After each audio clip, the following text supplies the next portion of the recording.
Threats. Get out! I'll smash his head. Anger. Don't, sir, don't. Call the policeman. Call the policeman! Listen. Desperation. What happens when debt I know my rights. Do not touch me again. tracks you down? I'm not even paying a penny of it. Up and down the UK. You come to the door, please. We see Britain's most resilient High Court enforcement agents. Can't believe that's been in it.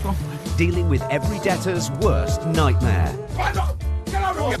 Today is actually my birthday. Because if you can't pay, Really don't have any money to make payment. they'll take it away.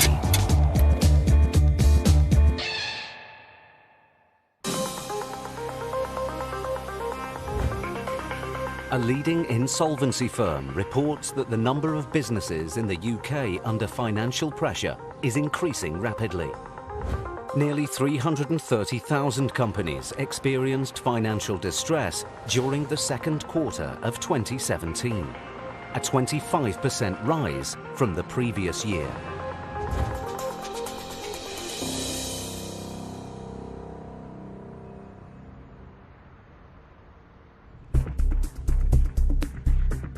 High Court enforcement agents Max Caraher and Steve Pinner are in Shoreditch, East London. How much is that bike? 25 grand.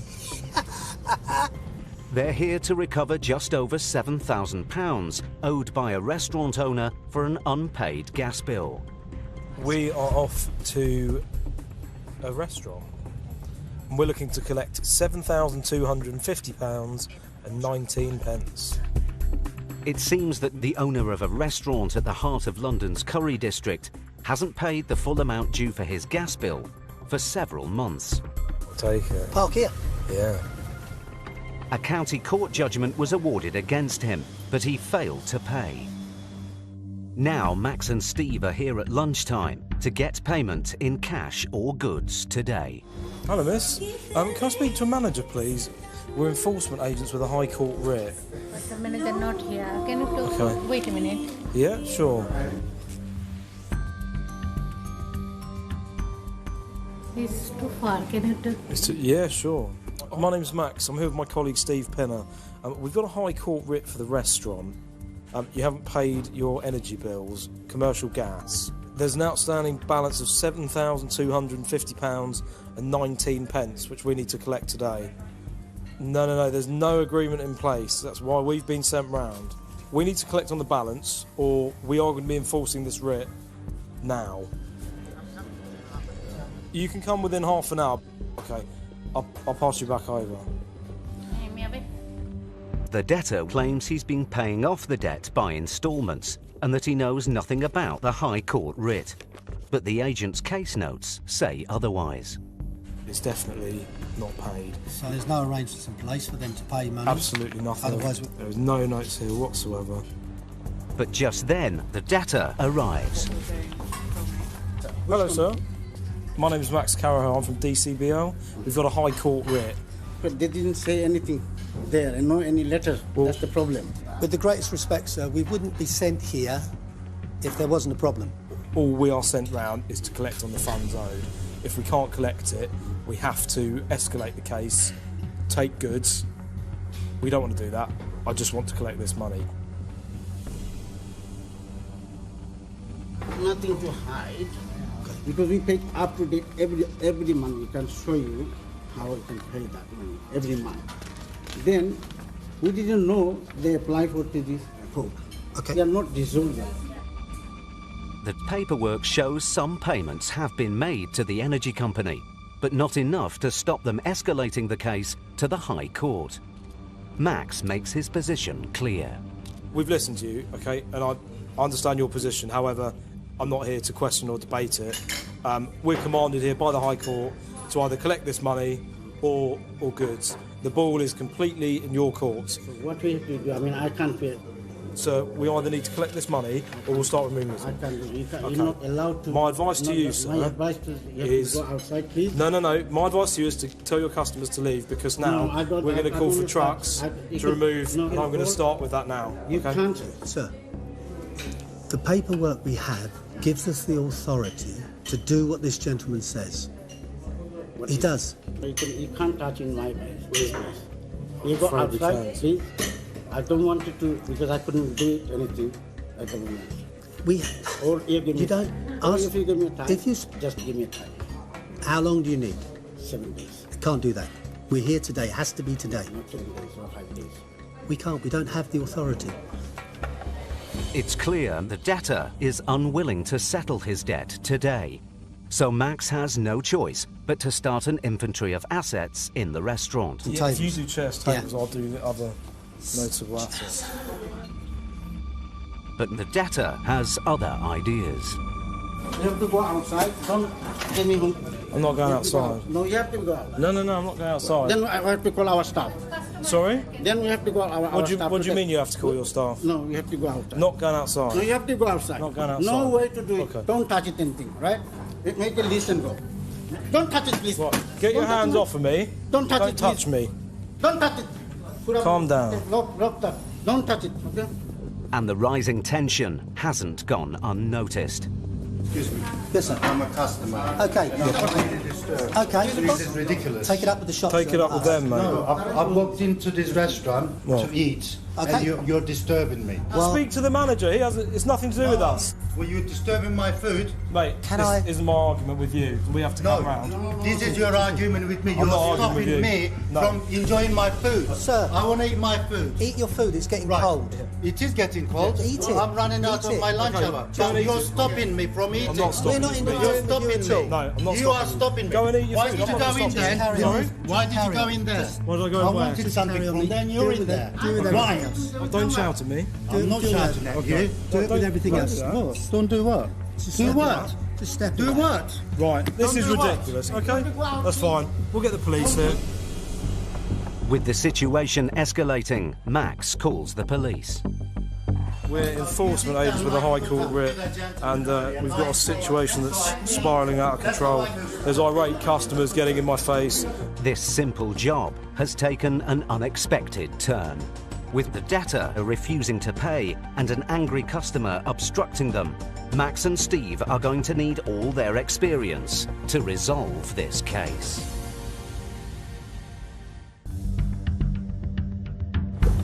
Max Caraher and Steve Pinner were in East London, chasing over £7,000 owed by a restaurant owner Nothing to hide.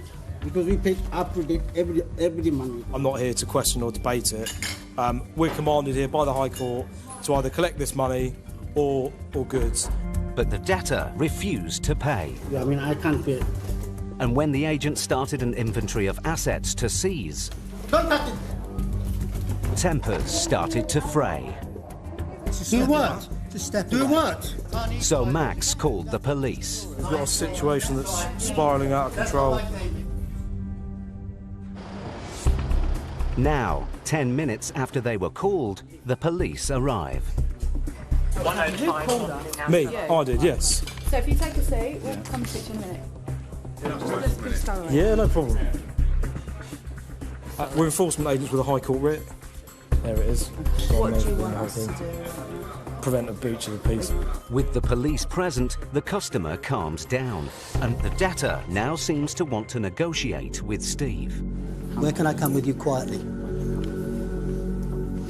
Give me a little time, or maybe at least take £1,000. They will not take less than 60%. They won't.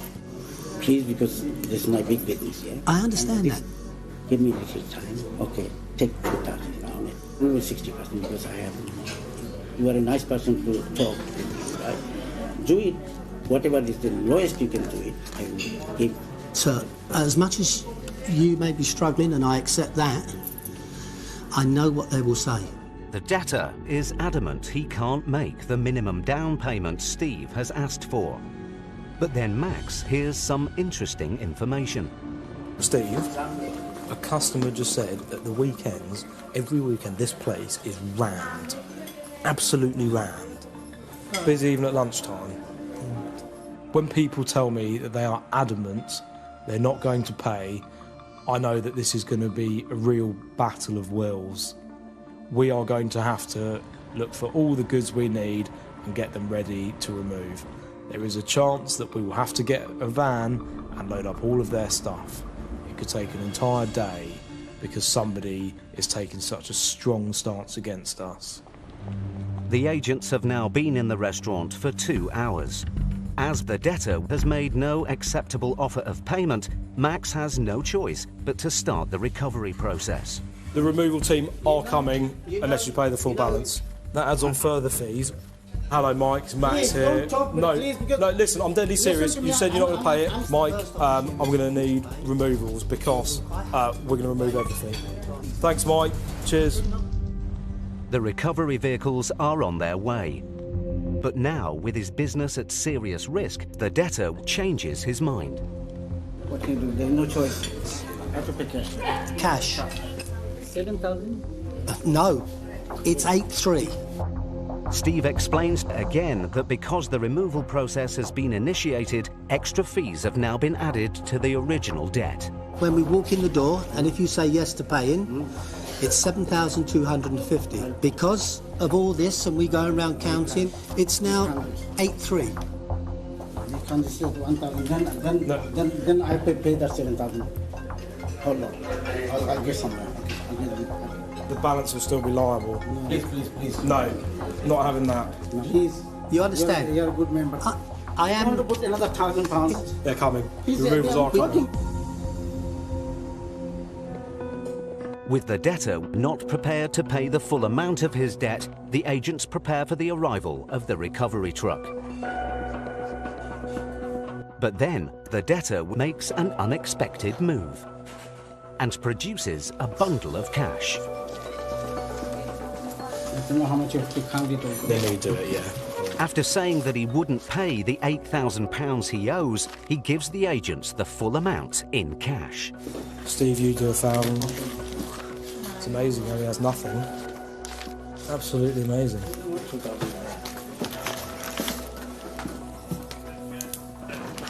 There's your receipt there. That's the matter resolved.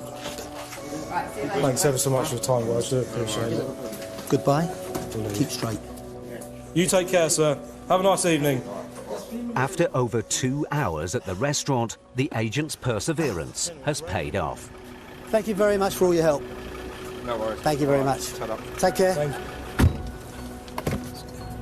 A hot Indian restaurant with lots of people shouting at you and trying to collect the best part of £8,500. I've never liked people shouting at me. That's one thing that really annoys me immensely.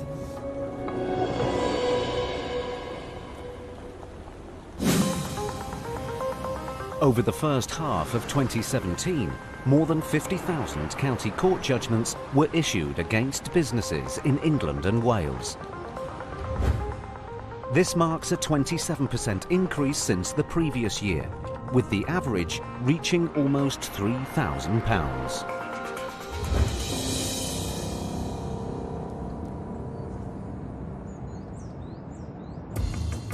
High Court enforcement agents Gareth Short and Mitch Starr are on their way to Chippenham. They have a writ to collect a debt of just under £3,000 owed by Ahmed Palisi, the owner of a car wash. So we're going into Chippenham to visit Mr. Ahmed Palisi and JJ Hand Car Wash. A balance of £2,753. The claimant took Mr. Palisi to court after his car was damaged whilst being cleaned at the debtor's business. A county court judgment was issued against Mr. Palisi, but he failed to pay. Now the agents are here with a High Court writ to get payment in full today. JJ Car Wash.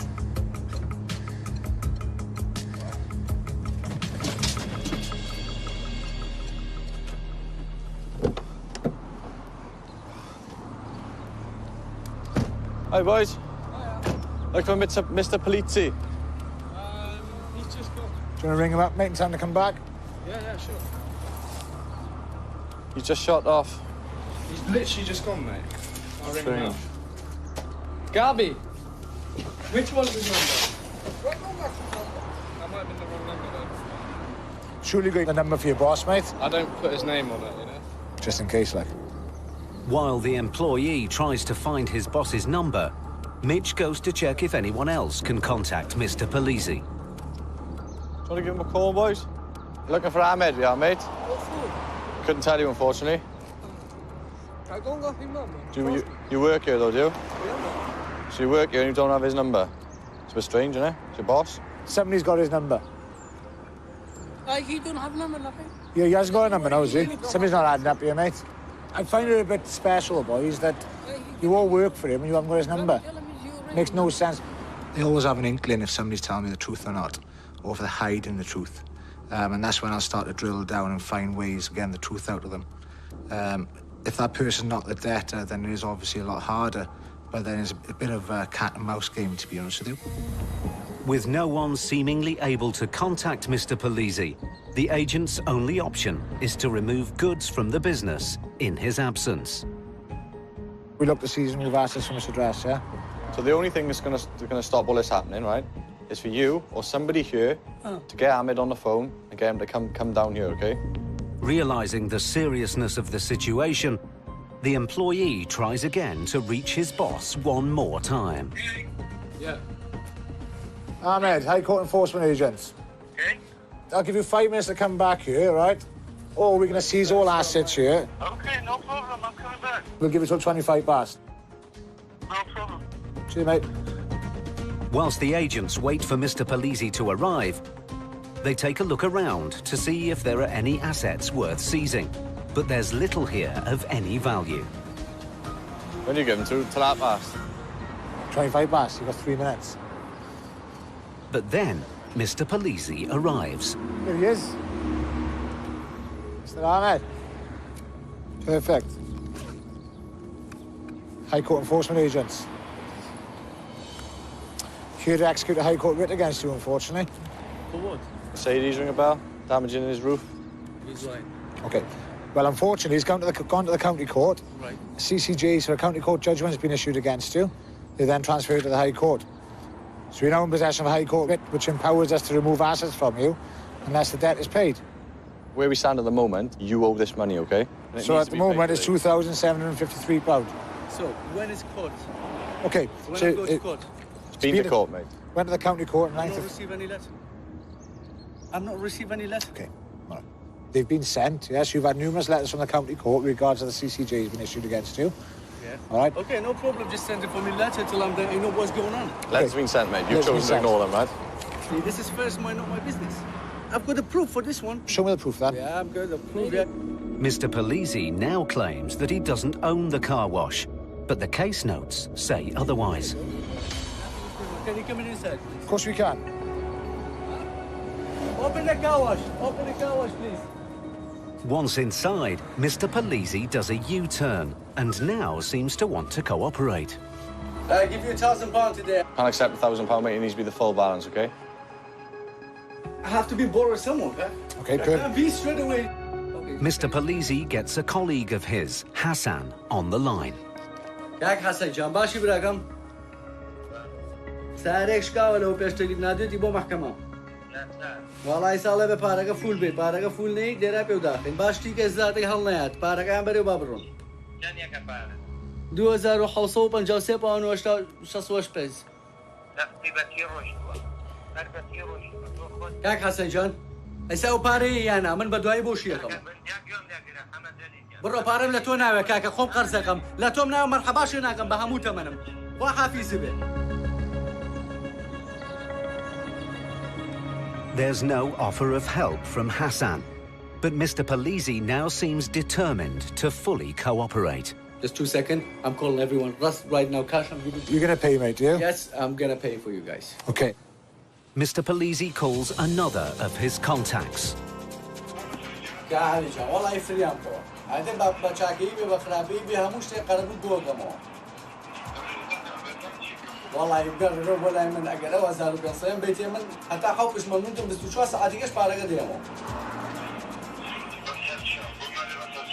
Basha, you want to speak with you? You want to go to bank, put money in the bank? Hello, what can I do for you?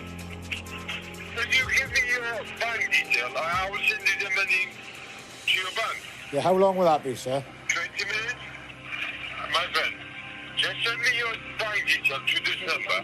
OK, I'll get him to text you over the details now, right, mate? Thank you.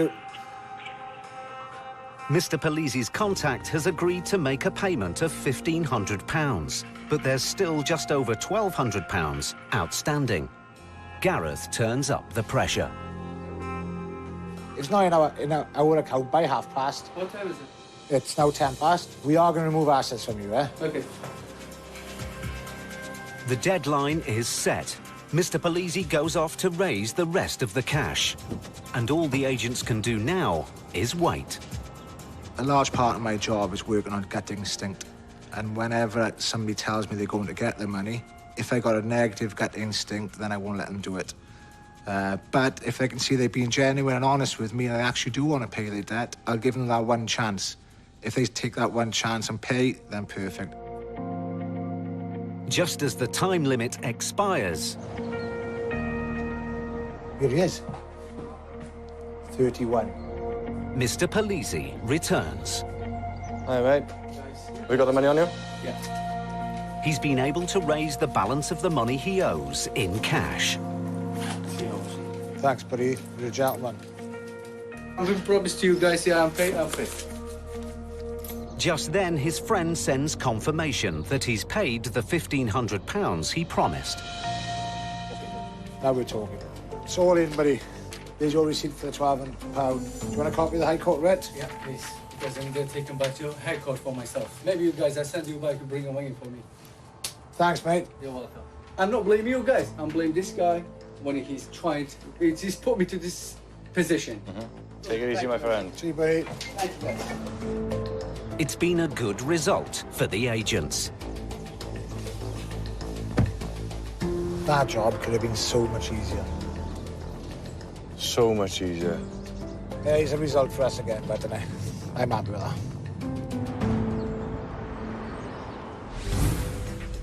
Gareth and Mitch got a result in a tricky situation.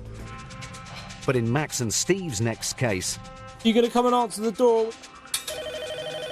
A businessman in denial. There's an outstanding balance, sir. Why can't you pay it? Doesn't matter. Gives the agents the runaround. You can't get in by force. OK. So Is we're that not going to correct? let you in.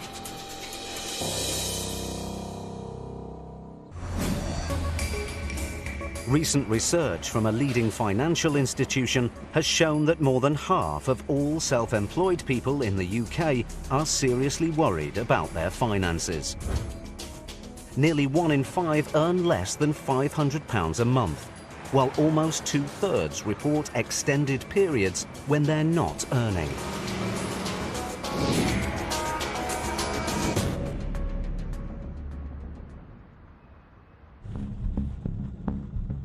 High Court enforcement agents Max Caraher and Steve Pinner are in Edgware, North London. They have a writ to collect over £4,000 owed by a second-hand car dealer to a dissatisfied customer. We're looking to collect £4,372.86. Nice houses, aren't they? Very, yeah. It seems the debtor sold a faulty car to the claimant, but then failed to reimburse her. The case was escalated to the High Court, and a notice of enforcement was sent to the debtor's home, where he's known to be trading cars. Should we have a check before? Yeah.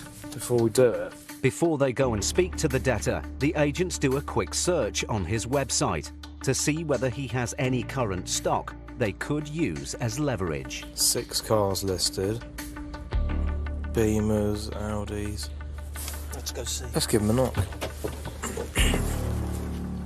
It appears there are plenty of assets that could be seized, but first Steve and Max need to see whether the man is willing to pay up. It's enforcement agents here with a High Court writ. Thank you.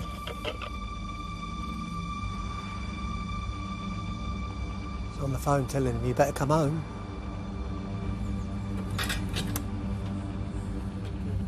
Madam, are you going to come and answer the door? There's still no answer. But then a man arrives. Hello? Who is this? No, he's not here. He's not here? We've been told this is his property.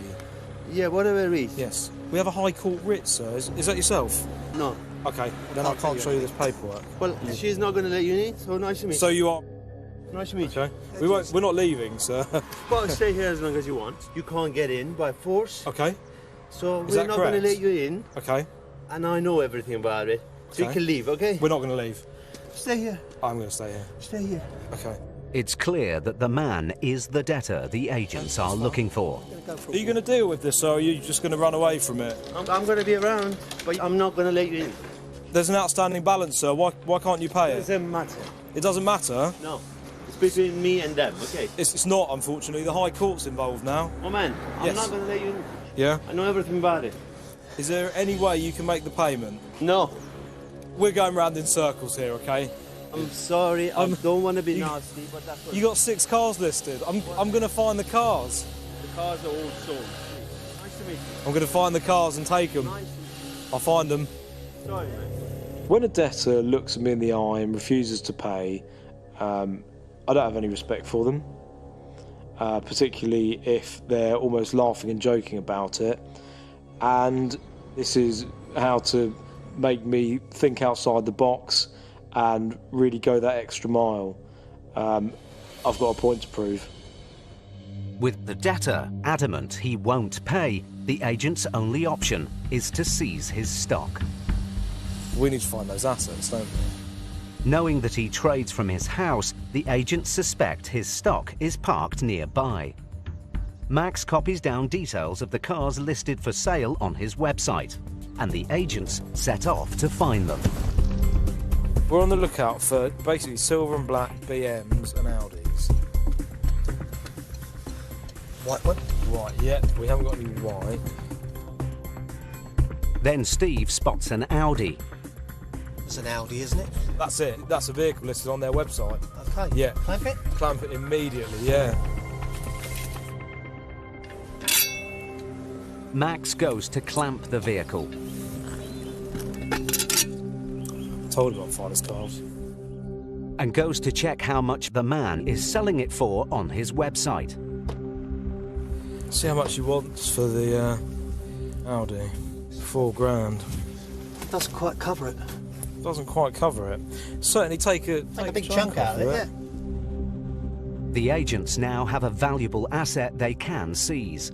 But before they call recovery, Max and Steve drive back round to give him one last chance to pay. Okay, sir, if you don't want to come and speak to me, that's fine. Is there any way you can make the payment? We are going to remove the Audi A4. So please come and speak to me, or... There is nothing belong to... Okay, have you got any documents to show me? I don't want to remove it, but unless I see some documents, it will be going. The agents can only take vehicles belonging to the business named on the writ. So to stop the Audi being removed, the man has to prove it's not a company asset. That's a private car. He shows them a registration document. But as a trader, you would understand that this is only proof of registration. This document is not proof of ownership. Not a registered keeper. It is. What you've seen, what you need to see, right? No, I asked for proof of ownership. That's proof of ownership. Read the line out for me. This document is not proof of Plus ownership. invoice plus there is tax. Can I see the invoice? It's the invoice which is the. That's the proof of ownership. You want to show me? Are you going to show me it, sir? You're not. Would you like to empty out the vehicle because I have to remove it?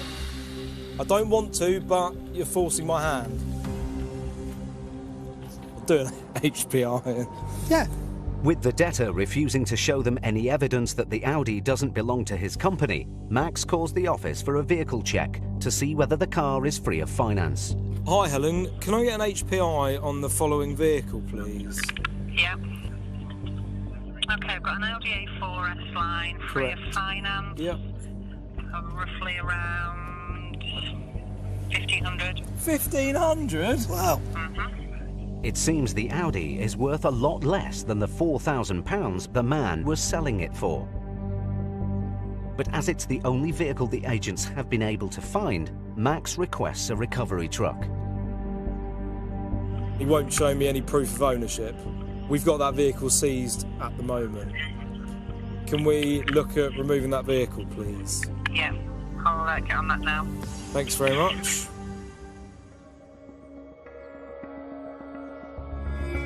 "90 minutes later, the recovery vehicle arrives.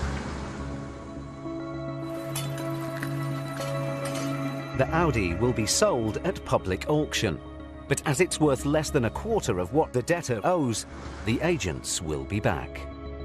Fortunately, it's not over for him yet because that isn't going to cover the full balance.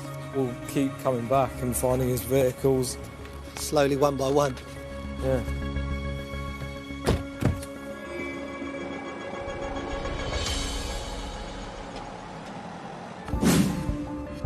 Research has shown that nearly half of all the small businesses launched in the UK every year fail within the first 5 years. More than 16,500 companies in England and Wales entered insolvency in 2016. This was 2,000 more than 2015.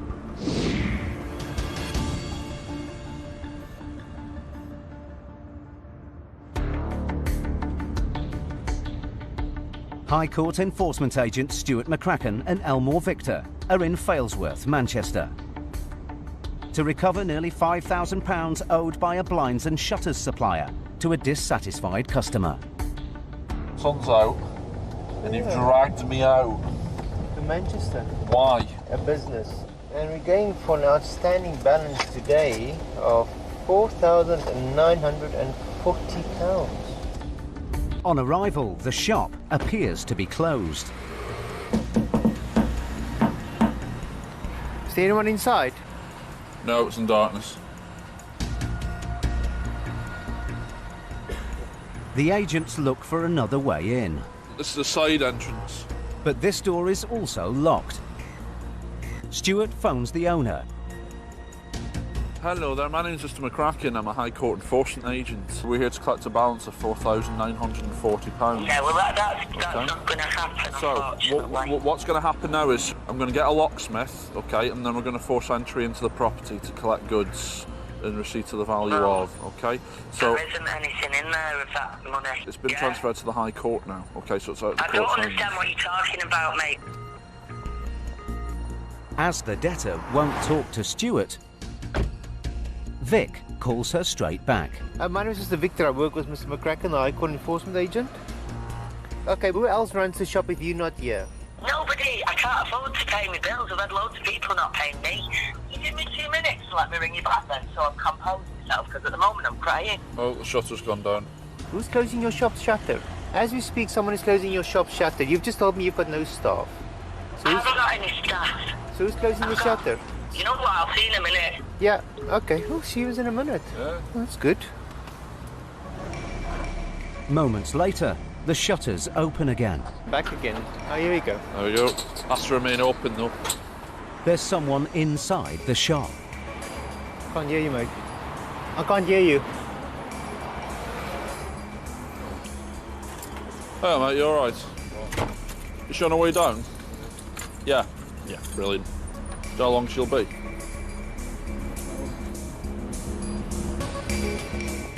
Then the debtor arrives. Alright. I'll Right. let you in and Yeah. I'll have a chat with you. Yeah, no problem at all. Who's who? Stuart. I'm Stuart, that's Vic. Supposed to meet you. Let's go inside. What can you pay today? The It's a county company's court. got no money and it's 15 grand overdraft. What's happened is, basically with the e-commerce side of things, Yeah. people expect more. I've not been able to collect 28 grand's worth of money. It's clear that the debtor's business has fallen on hard times. But the agents are duty-bound to get this case resolved one way or another. Everything in here, the computers, the desks, the shutters, the stock in the back, all that will be removed, and it will be removed in the next hour. So you need to see what you can do to try and raise something, okay? So we're either here to collect payment or remove goods. The debtor is facing a crisis. If she can't raise enough money to satisfy the claimant, her business could be at serious risk.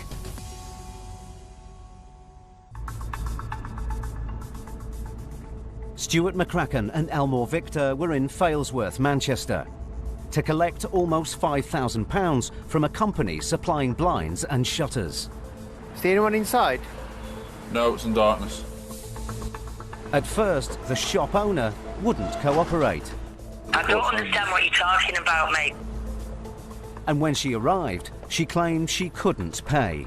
Somebody's got no money and it's 15 grand overdraft. But the agents made it clear they would be removing goods if she didn't try to raise some funds. The stock in the back, all that will be removed, and it will be removed in the next hour. Now Stuart and Vic hope that starting an inventory of goods in the shop might prompt the debtor to make a payment. Oh, I take it this is the stock, is it? Yeah. This is all mismeasures. Yeah. What, you saying this is stuff that's been cancelled? It's mismeasures, it's worth firewood. It appears that the stock is of low value. Stuart and Vic would have to clear most of the shop to offset the £5,000 debt. That table there, yeah, that's like 150 quid retail. That table will get about 20 quid at auction. Oh, it's just awful, that. I know. I've bought that. But the debtor reveals something that could stop the agents in their tracks. At the moment, the company's going into liquidation. Yeah. Right. Is it in liquidation, or are you Yeah. planning to go in liquidation? No, it's sorted. Has it gone through court? Well, it's not. No, it's all on the Okay. process. It's a process. I've never done it before. It's a process then. Right. It appears that the company isn't in liquidation yet, so the writ can still be enforced. But the debtor's time to raise some funds is running out. If you can tell me 100% today you can't pay, right? Then we have to take goods. Yeah, I don't want to take your No, goods. it's all right. I want you'll have to. I've got nothing else. Are you sure? With the debtor adamant she can't pay, Stuart calls for recovery. Hi mate, you alright? We need a 7.5 tonne for the weight, with all the shutters and everything, because there is quite a lot of stock. Alright, see you later. Bye bye bye. Right, auctioneers are on their way. The debtor's friend arrives to offer moral support. Need to make you aware because the goods have been seized, I'll have to turn the phones off. If you've got a mobile, you can make a phone call on. They've been seized. But the situation is taking its toll. Yeah, time's run out now. I think to a lot of people, when we do take control of goods, especially in a commercial premises, it really is the end of the line. And I think people just want it done as quickly as possible, and then they can move on with their lives and try and figure out how do they move on. But sadly, we're in that job where we do see people that have literally lost everything. 30 minutes later, the recovery vehicles arrive. Hello! Yeah, you all right? How are you keeping? You all right? Regulars now. In you go. Help yourself. Right, what we've got is everything here, basically. The stock here, there's blinds, custom blinds, and then through here, Got it. there's all the stock in here, all through here. I mean, there's just loads of it. Everything, mate, yeah. Yeah. Then just the basic computer stuff, desks. Right. Yeah. But seeing her stock being taken away is too much. Right, well, I need a time out, mate, so I need a break for... You'll be all right? I'm going to go get a McDonald's or something. I think she's past caring, isn't she? I think she's had enough of the business, maybe. Yeah, no, she's had enough of the business, but I've been telling her for months. And I did say to her, look, if the High Court will just turn up. The agents complete the removal in the debtor's absence. I'm just putting everything in here, mate, and then they can decide what's what. Can you just give me a quick scribble for yourself as well, mate? Glad to be of service. The stock and office equipment will be sold at auction. But if the sale doesn't cover the almost £5,000 debt, the agents will be back. Oh, Vic, another day, another removal. Yeah, another day, another dollar.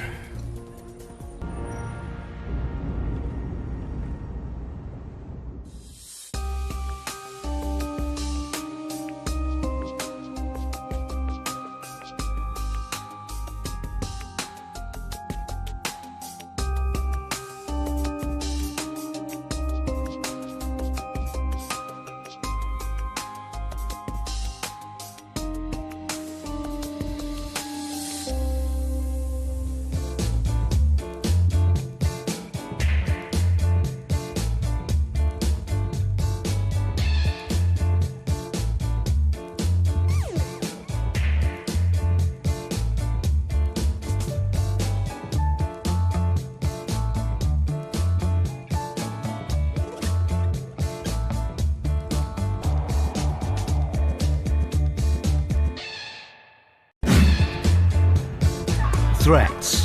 Slap him in the face, you know. Mate, if not got what it takes. Anger. Don't, sir, don't. Desperation. I got no money at all.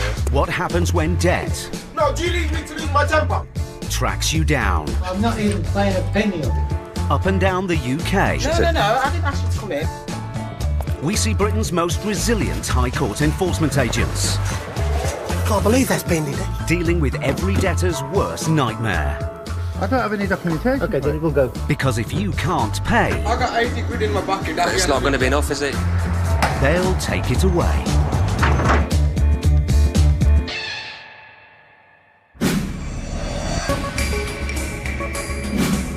Recent research has shown that falling incomes, coupled with rising childcare costs, have left 6 million working families struggling to make ends meet. Over 2/3 of these families have no money left each month to put aside in savings, leaving them at risk of falling into debt.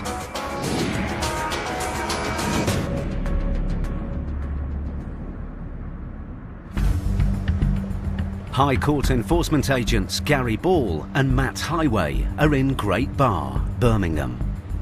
They're here to recover almost £4,500 owed by a couple for unpaid nursery fees.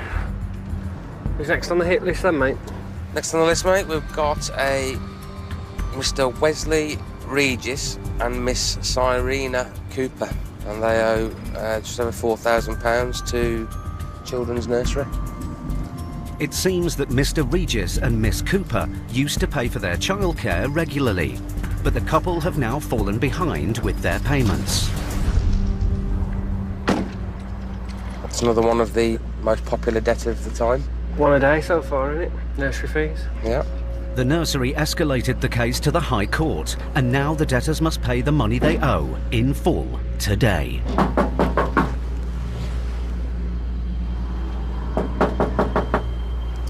With no answer, Matt goes to check for another entrance.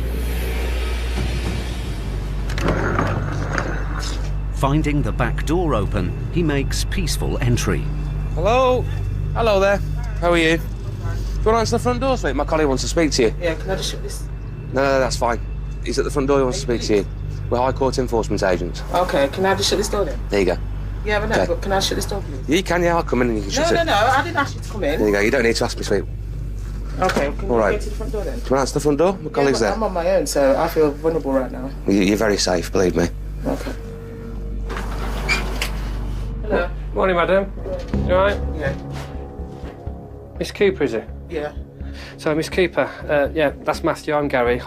We're here to recover £4,342.58. I've got 5 children to look after. I've not had no notification whatsoever. What about Wesley? He's not here at the moment. He's not here. Do you want to give him a ring and see if he can pay it? He's got nothing in his pocket either. Okay. He's a self-employed The writ father. commands us to attend the property today to seize goods to the value of. You understand that? Yeah, I do Okay, understand that's what we're here that. to do. I do All right. understand that. Is there anybody that can help you with this? Nope, we're by ourselves. With payment looking unlikely, Matt looks around the house for any assets they could seize to offset the debt. While Gary tries to find out more about how the couple got themselves into this situation. So why wasn't it paid at the time, the nursery fees? We was paying at the time, but Yeah. obviously, I lost my job, so obviously we fell into arrears. She did stop my son from going to nursery, then I had to go and get somebody else to look after it.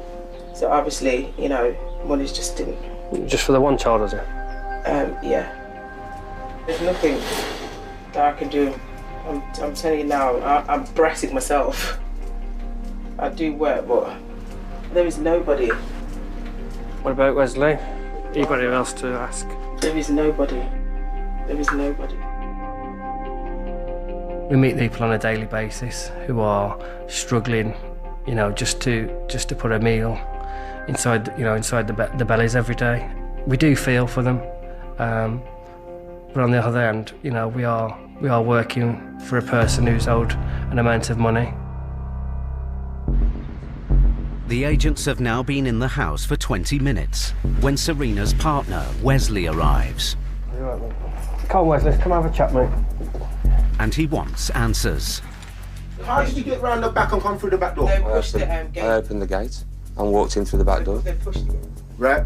We have had no contact, none whatsoever from yourselves. We sent this letter on the 20th. No, we've not had none. Well, I'm going to tell you something. I'm going to tell you something. I'll tell you what I have received. No, the only people that I've received something from are these people here. I know it has got nothing to do with them. That's council tax. Yeah, that's council tax. We've had nothing from you.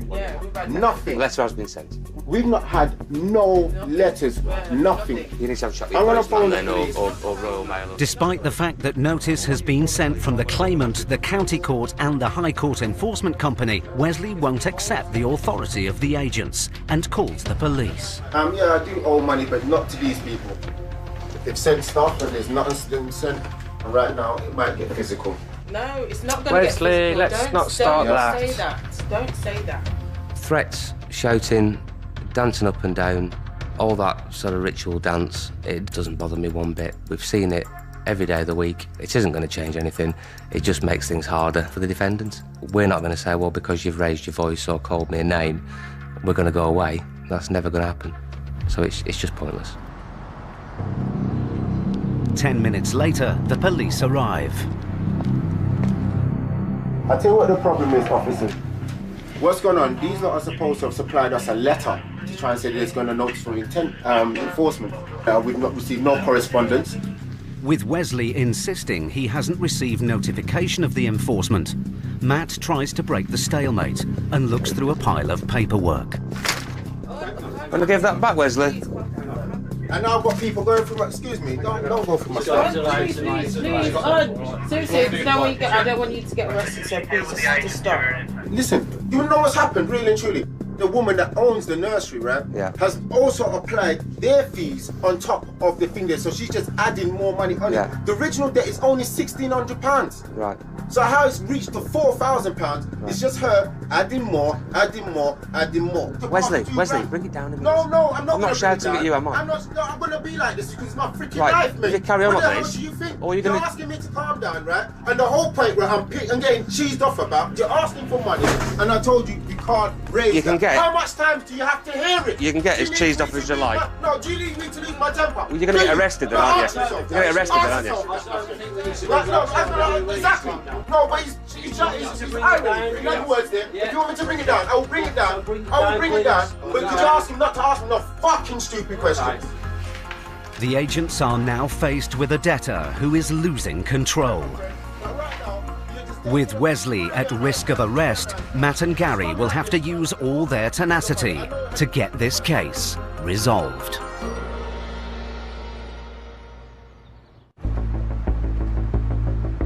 Matt Highway and Gary Ball were in Birmingham, chasing over £4,000 owed by a couple, Serena and Wesley, to a children's nursery.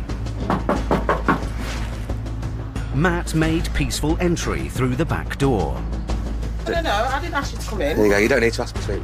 And Serena said she couldn't pay. We're here to recover £4,342.58. I've got 5 children to look after. But when her partner, Wesley, arrived, the situation became volatile. Right now, it might get physical. No, it's not going to get physical. Wesley, let's not start that. And he called the police. I will bring it down, but could you ask him not to ask me no fucking stupid questions? Now, the police have to make Wesley aware that the agents have every right to be in the house to enforce the writ. Right, as far as they're concerned, they've followed their procedures through. If they have an address that they're ordered to check by the courts, then that's where they will go, okay? Yeah, but listen, hold on. There's a dispute right about now, and they can't prove it. So, how do we resolve this here and now? That's what needs Really and truly, what needs to come on from here and now, right, is for these lot to come out of this address, to go and follow their procedures, to get everything back in line. At the end of the day, I'm going to tell you where it is. But even with the police present, Wesley won't back down. Matt steps in. Let's move this along a little bit. We're going round and round in circles. Well, raise some money and let's see if we can get it resolved. I find the best way to deal with these situations is to keep as calm as possible. It's very difficult to be angry with somebody that's not reflecting that anger back to you. And it's a skill I learned many years ago in security. You know, The calmer you keep the situation, the better the outcome's going to be. Realising that the agents aren't going to go away, Wesley finally starts to cooperate. You say that you'll get 500 quid today. I don't think that's going to be enough, mate. Put it towards them. Okay. No venture, no gain. Now, what the client would normally say is half the outstanding amount. That's not going to happen. Okay. You can go to the creditors and say, look, they don't have much, but what we're willing to do is give you £500 now, make you go off your way, we can go and live our lives, sort out everything that we need to do. I'd love to get this resolved. But then the whole fact is, no venture, no gain. Okay. Wesley, how much weekly or monthly can we afford to offer the nursery? I'm just putting and get a 1 a week. 100 a week, so 400 a month. Right, I'll give the office a call. Gary calls the office to see whether a £500 down payment, together with a payment plan, is acceptable to the claimant. Hi, Gary, it's Ken. Hi, can you have a look at a case for us, mate? Yeah, it's Wesley Regis. Yep. That's right. Yeah, got an offer, mate. We've been here quite some time now. The defendant, Wesley, is self-employed. The mother, she's got 5 kids. They're offering £500 today. Okay, yeah. And £100 per week going forward. All right, buddy. Thanks, Mark. Cheers, bud. The claimant has accepted the offer. Gary goes to tell Serena and Wesley the good news. They've contacted the nursery. The nursery has come back with £500 will be accepted today. Will? Yeah. Okay. All right. Don't contact us. No, not for 500. I think with any enforcement visit, we have that jumping up and down, the shouting and screaming. You know, it's testament to the fact that we don't take that personally, that very often we leave the enforcement visit on good terms, shaking hands, sometimes laughing and joking. We take no pleasure from upsetting people. We take no pleasure from, leaving enemies left, right and centre. But we'd much rather get the matter dealt with and leave as friends. Wesley has paid the £500 and the agents get him to sign a controlled goods agreement. We've got a list of goods in the property that we're going to secure the debt against. Does that make sense so far, yeah? All right, so it's an agreement between you and us and the claimant that you're going to pay the £100 a week going forward, okay? If Wesley doesn't stick to his repayment plan, any assets listed on the agreement will be seized. So I got off on the wrong foot, Wesley, but nice meeting you. Sorry about the circumstances. Okay, thanks very much. It's been a good result for the agents. That's another day gone. That morning went quick, didn't it?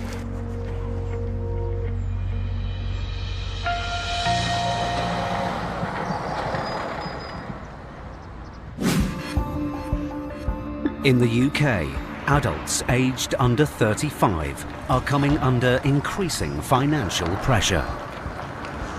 In a recent study, almost 50% are concerned about their financial future, and over a quarter of young adults admit that they've never learnt to manage their money.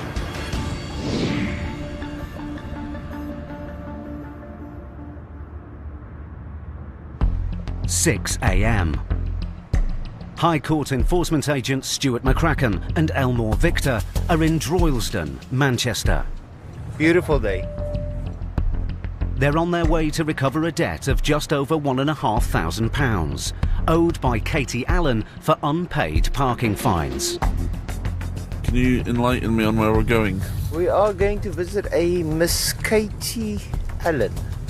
She's got an outstanding balance of £1,691. Miss Allen received the fines after repeatedly leaving her car in the same car park without displaying a ticket. Now the agents have a writ to collect payment in full or seize goods to offset the debt.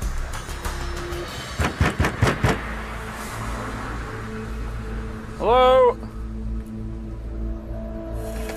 I'm after Katie. Yeah. High Court enforcement. This will work.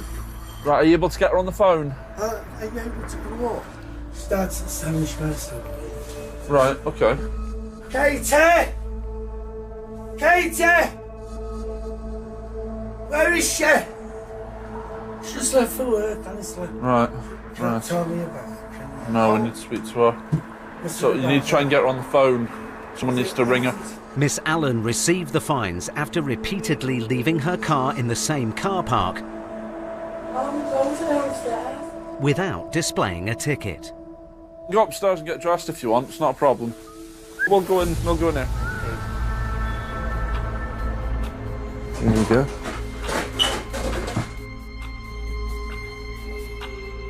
Hiya, Katie, is it? Yeah. Hi, Katie. We're High Court enforcement agents from Direct Collection Bailiffs Limited. It's regarding an outstanding balance, Katie. Yeah, so what's happening about this payment? Because you have had a letter about it. I know, I got a letter the other week, so my dad said ring it, but Yeah. I get paid something. Right, well, you need to see what you can do to try and raise some funds now, because we're here now to take control of goods unless the balance is paid. 1,691 and 71 pence. Need to see what you can do to try and pay it today. Well, I haven't got a pay till Friday. Yeah. I ain't got any money. How much is it? £1,691. For?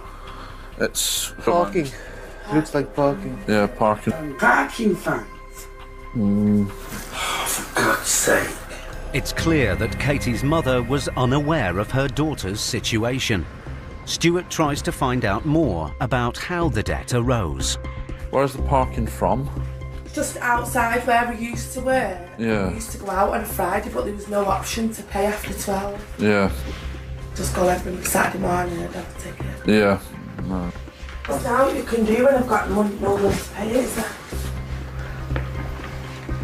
I don't know why the younger generation think it's fine to run up debt and not to pay it. I mean, if this is the way we're heading, then society's in for a big surprise. I was brought up that if you have debt, you pay it. You pay your debts first, actually, and whatever's left over is then for you to spend. But that seems to have gone out the window. The agents have been in the house for 15 minutes. Katie hasn't made an offer of payment, and now the whole family is getting involved. Simple, very dead in the sand. I'm not burying the head in the sand, Dad. Am I? Yes. I've had one letter, which was 2 weeks ago. I've not had any money since. And just ignore Yeah, it's no point ringing and saying I've got no money. That was about 150 quid parking fine. It's about 700 or 800 quid now.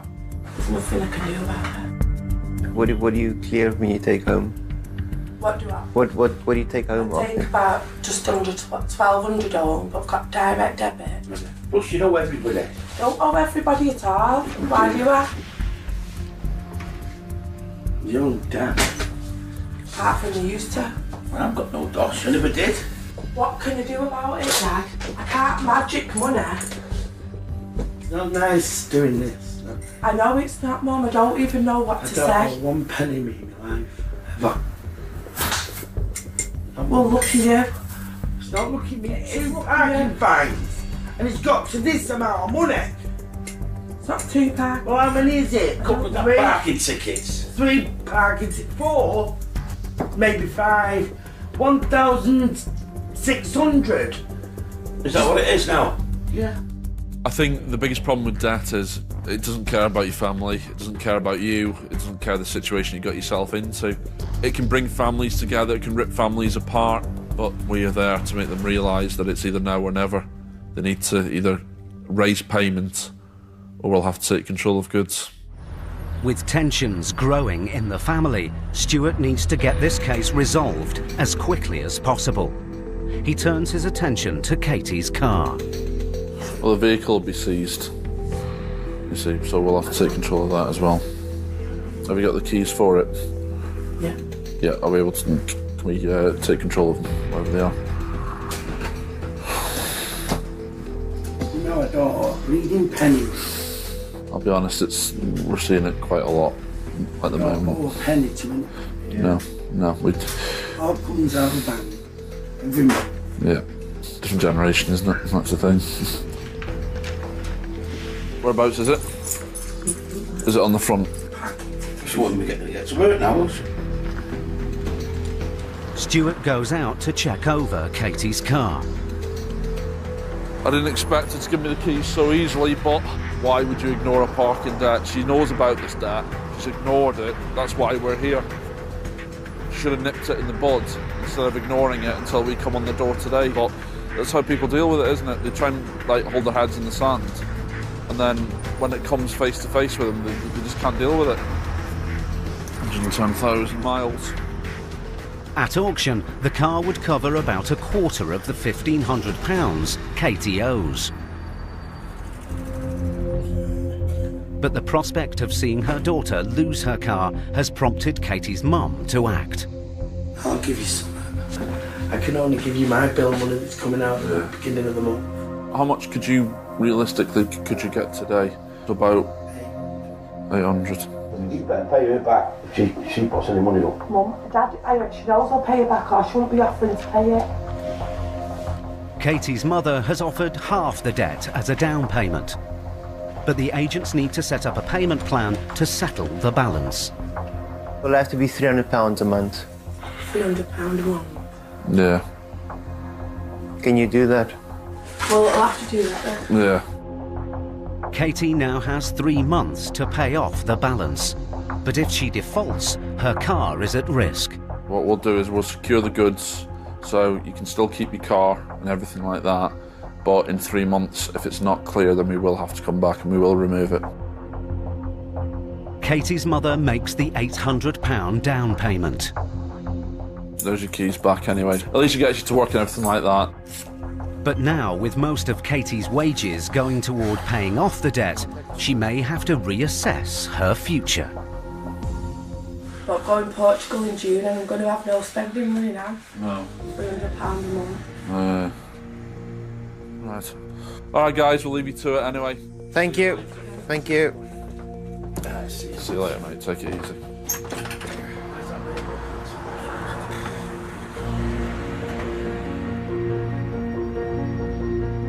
How can you put that on your parents and then say, oh, I'm going on holiday in 4 weeks' time to Portugal. I've got no money for Portugal. Priorities is a bit wrong. She's more concerned about paying for holiday than paying her debt. And now her mum and dad has to pay it. The mind boggles. The mind boggles, and I feel really sorry for the parents because they shouldn't be paying it. Yeah.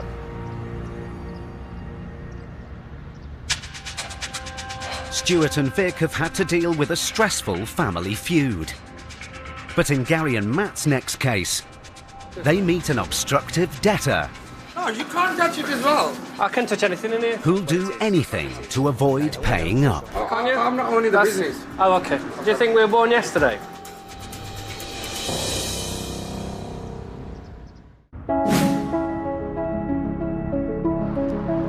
Research has revealed that more and more Britons are in denial about their debts. A third admit they can't face the reality of how much they owe. More than 40% realised they had a debt problem only after being pursued by creditors.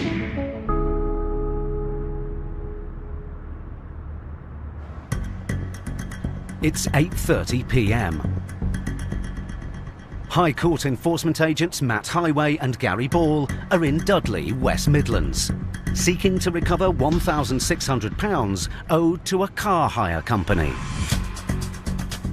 Where's next then, mate? We're going to see Mr. Maqsood Ahmed. It's £1,676.69. But this isn't the first time the agents have tried to enforce this writ against Mr. Ahmed. So this is a third address for this chap, and we've been given the runaround for about 4 weeks now. Hopefully finally we'll catch up with him and get this settled. This time the agents have come to a business address for Mr. Ahmed. It's a takeaway, and as it's peak trading hour, Matt and Gary are hoping to finally find him and get this case resolved once and for all. Hello there, how are you? Hi, mate. How you doing, mate? Looking for Mr. Maqsood Ahmed. Oh, Mr. Maqsood Ahmed, yeah. Well, High Court enforcement agent, sir. Oh, Mr. Maqsood Ahmed. He's not here, no? But Gary has seen a photograph of the debtor and thinks he's spotted him. Oh, there he is. Hello, sir. How are you? Just explain who I am again. I'm sure you already know. My name's Mr. Highway, sir. High Court Enforcement Agent. Are you okay? So we're to collect... no, we can't go outside now, sir. We're to collect a balance of £1,676.69, sir. I'll be honest with you, I want to pay. What happened was, who I work for, he never paid me. He told me he's going to pay me on the 10th. I'm still working for him. Right. I'm still working for him. Yeah. And he's going to pay me £1,400, and I want to do it in one go anyway, because I want to clear it off. I don't want to take the stress. Right. I'll be honest with you. Why don't you make the calls and get that organised now? I can't organise from nowhere. All the stress will disappear then, won't it? I got 80 quid in my bucket. It's not going to be enough, is it? You owe 16, don't you? With payment looking unlikely, the agent's only choice is to remove assets from the takeaway to offset the debt. Well, let me tell you what the situation is, OK? We're either going to be collecting payment or seizing goods to the value of. That's what we're to do. Yeah, I'm working here. There's a gaffer asking. Mr. Ahmed now claims that he's only an employee, and the man the agents first met owns the takeaway. But Gary is suspicious and looks around for any paperwork. Yeah, you don't have to help me, sir. You don't have to help me. But Mr. Ahmed is becoming agitated. No, you can't touch it as well. I can touch anything in here, so yeah, I can. You can't touch it. Yeah, yes, you can, sir. And it's offence to obstruct him. If you obstruct him, I'll call police. Move back. Move back now. No, you can't give me yes, like I can. that. You Move can't back. give me like that. I'm Move standing back. here. Right. Don't obstruct my colleague when he's doing his job. Yeah, all right? he's doing the job. No, but you can't give me the argument. I've no issue with you standing watching him. You can do that. That's your prerogative. Okay. But you're not obstructing him. But then Gary makes an important discovery. Gas bill? Not yours, no? Sorry? Nah. Do you pay the gas bill as a worker here? No. No, you don't? No. That, if you can check it out with the British Gas, that's nothing to do with me. Well, it's got your name on. Oh, I don't know. And it's got this address. Masood Ahmed. But you can Trading Gas Mamas. This is Mamas, yeah? The gas bill is evidence that Mr. Ahmed does own the takeaway after all, but he's not backing down. You're not going to find anything at all online. We just have. He's got it in his hand there, look. Oh, that's not proof as well. Well, it is. I'll tell you it is. Okay. I'm not owning the business. Oh, okay. Do you think we were born yesterday? No. No. Do you think this is our first day on the job? That's right. I'm coming out. Okay, thank you. Okay. Quite often, a defendant will use any excuse under the sun, and even when we show them completely irrefutable evidence that they are the person we're looking for and that we are in the right place, they'll still deny it. It's the last line of defence that they've got. We're there, we stood in your place, about to remove goods. The only thing he's got available to him is, it's not me. The agents have now been at the takeaway for half an hour. With the debtor, Mr. Ahmed, gone, and with evidence to show that this is his business, the agent's only option is to remove goods in his absence. But Mr. Ahmed's colleague insists that he is the owner of the takeaway. On the business, if I ring Just Eat now, if I ring Just Eat's, the contractors, they'll ask for my name and my bank details, and it's going to be mine. Why is he paying your electric bill then? Second. Why is he paying the electric bill for this place? Who's paying the electric bill? Nobody's paying Masood is. He's not paying that bill. Why is his name on the bill then? I don't know, he hasn't paid that bill. Masood, electric. It's not an electric bill. It's not an electric bill for this place. I don't know why his name don't know. there. I don't know why his name there. But you're the boss of this place, aren't you? Yes, I am, yeah. Okay, so you'd obviously know that, wouldn't you? Yeah, I would, yeah. Despite the man's protests, the agents continue their inventory. But then Mr. Ahmed returns. I've got no money at all. Right. I'll be honest Well, with you need to give somebody a call that can help you then. Yeah, I've tried. I've been to a couple of people now. I'll be honest with you, nobody got at the moment. Make the calls, let's get this sorted, let's get it done. Yeah, right? but that's I what don't want to be organising a van. I'm just going to go one place to see if I can drain something up. Let's sort out before the bill goes up, before this business gets disrupted. Let you carry on what you're supposed to be doing. Oh, I just go out twice. Thank you, Masood. It seems that the prospect of the business being put at risk has prompted Mr. Ahmed to try and raise some cash. The High Court writ tells me to go and seize the goods of the defendant. It puts us in a strong position. It puts us in that position of, you know, we've really got that bargaining tool there to say, well, we're here for the money. If we don't get the money, then we're going to be removing goods. Just over an hour later, Maxi, Mr. Ahmed comes back to the shop. Is that 500, yeah? It seems he's managed to raise some money after all. When's the rest of it going to get paid? I'm going to pay you on the 10th. You're going to pay the balance on the 10th? I can't pay you full balance on the 10th. Right. So £500 on the 10th, 676 on the 10th of the 5th. Matt takes a £500 down payment and sets up a payment plan to offset the balance. Can I have a receipt for that? No, that is your receipt. That is your receipt. So what was this for? What was the money for? There's a more dispute with them anyway. Yeah. Because I was renting the van from them. Yeah. The van hit on the shutter. You know the. So it was damaged, the van? No damage at all on the van. They tried to charge me the excess for the damage. Right. Which one the fucking no damage at all? I'm gonna fucking deal with that bastard. You take care, okay? Thank you, Mr. Ahmed. Thank you. Good night, mate. Cheers. Well, result of sorts. The case is resolved for now, but if Mr. Ahmed defaults on his payments, the agents will be back. Yeah, I mean, it's just gone 11 o'clock now in the evening. You know, we're not going to give up. We're not just going to, you know, walk in and then, you know, when we're asked to leave, we're going to leave. We're going to stay there till the bitter end. And 4 hours later, we've managed to get some money out of him and an arrangement. So it's fairly good in the end.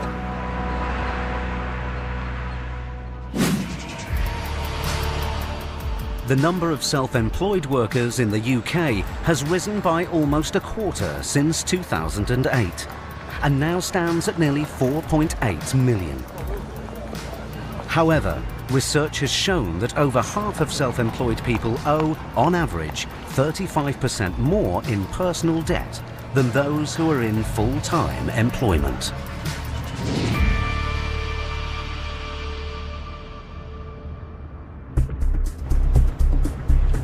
It's 7 a.m. High Court enforcement agents Stuart McCracken and Elmore Victor are on their way to Carnforth, Lancashire, to recover almost £3,500 owed by the owner of a garage. Who are we after anyway? Chris Fernley. How much does Mr. Fernley owe? £3,418. Mr. Fernley owes the money to a customer. He sold them a car, which was returned. Mr. Fernley then didn't pay them a refund. And it's apparently a garage, isn't it? Button Moon Motors. Button Moon Motors. It's a nice little industrial estate, though. It's not bad at all. So we park just before his unit and walk up the little... Yeah, why not? So why don't we just park here? If Mr. Fernley can't or won't pay today, the agents can seize assets from the garage, including vehicles, to offset the debt. Hiya, mate, you alright? We're after Chris. Rate control, mate, for £3,419.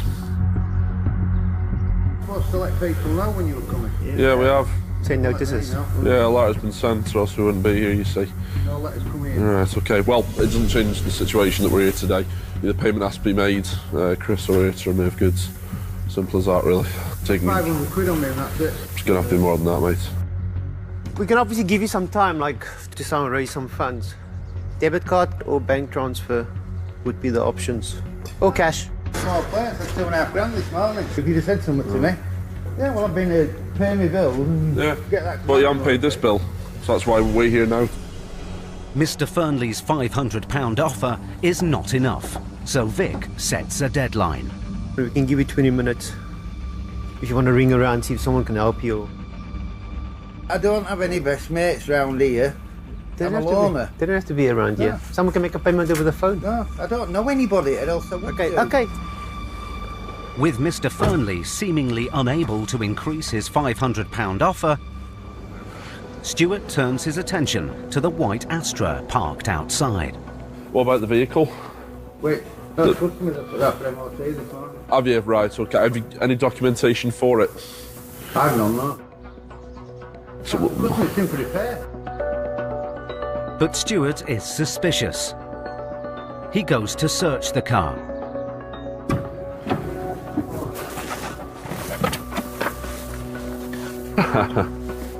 He finds a letter from the local city council addressed to the debtor. Customer's car, but that was in the glove box. With his dog and paperwork in the glove box. What does he think? We just started this job yesterday. Yeah, I think he got mug written on her forehead. He said straight away that the car isn't his, it's a customer's, but there's a letter in there from Lancaster City Council from the 20th of the 10th, which is about 3 weeks ago. And I don't know why you'd have that in there if it was a customer's car. I mean, if it's a customer's car, you take it to MOT, you bring it back. You don't jolly around in it for 3 weeks. The agents go to confront Mr. Fernley. Right. There's documentation and vehicle with your name on it, sir. Well, do you think we do this? Do you think this is the first time we do this job? What documentation with my name on it? With your address? Box. Eh? In the glove box from Lancaster City Council with your home address on it. Yeah. Yeah, right, I'll show you, because that might be easier. Yeah, it's got my name and address. It's good box, John. Yeah. There's the documentation there with your details on it. Yeah. But you said you've just taken this for an MOT. Yeah, you've just taken this to MOT. Universal credit. Yeah. I had to take that into council. Yeah. Which I have done to prove that I got my universal credit. Yeah. Which is what I have done. Yeah. Right. So, can you prove this vehicle is not yours? I don't have any documentation. Okay, then it will go. With no proof that the car doesn't belong to the debtor, Stuart clamps it. But then Mr. Fernley makes a surprising offer. I can sell a load of gold tomorrow. Where's the gold? You used to have an antique shop.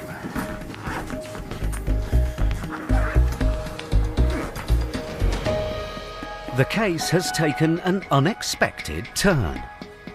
But will Mr. Fernley's stash of gold be enough to cover the almost £3,500 Stuart and Vic came for? Stuart McCracken and Elmore Victor were in Carnforth, Lancashire, to recover almost £3,500 owed by a garage owner to a dissatisfied customer. Right, let's go. Debtor Chris Fernley said he couldn't pay. 500 quid on me and that's it. So the agents started to look for assets. What about the vehicle? Wait, those customers have put that for MOT this morning. But Stuart was suspicious. Customer's car, but that was in the glove box. And found evidence to the contrary. There's documentation and vehicle with your name on it, sir.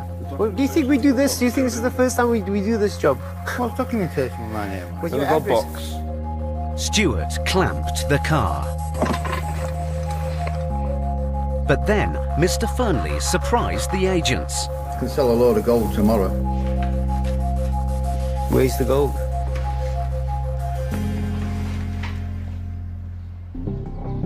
Now Vic needs to assess the value of the gold to see whether it's enough to settle the debt for good.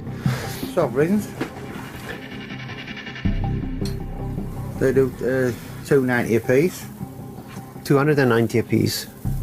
Yeah. 290 a piece. So that's 300. Say £300 a piece. Yeah. How many have you got? 1, 2, 3 there. Can I have a look at it? That's gold. It's 9 carat. Yeah, it's 9 carat gold. Believe me, when I go weigh that in tomorrow, I'll get 5 for that. 5 grand? Yeah. It seems that the value of the gold might cover the £3,400 Mr. Fernley owes. But there's a problem. Where does that have to go? A dealer in Kendal. That's not too far from here. No, he's only there on Friday. It seems Mr. Fernley can't sell the gold to the dealer until the following day. The agents could seize the gold themselves, but would prefer to be paid in cash. When we get offered gold, 9 times out of 10 most people's eyes would light up, but at the end of the day we would rather deal in cash than deal in gold, jewellery or anything like that. because it just puts the bill up. We've got to store it for 7 days. It's then got to get sold at public auction. It might not even get the amount depending on the prices. Gold goes up and down every 5 minutes. Unwilling to take the gold, Vic gives Mr. Fernley one last chance to pay. Okay, well listen, we need the balance today. I'm leaving it with you. I'm leaving that sword with you. But then, Mr. Fernley decides to call a friend to see whether he can raise some funds using his gold as collateral. He hasn't got money, he hasn't got anything, and then he pulls a bag out with, it's on this, he pulls a bag out with a tray of gold rings in it. Bizarre.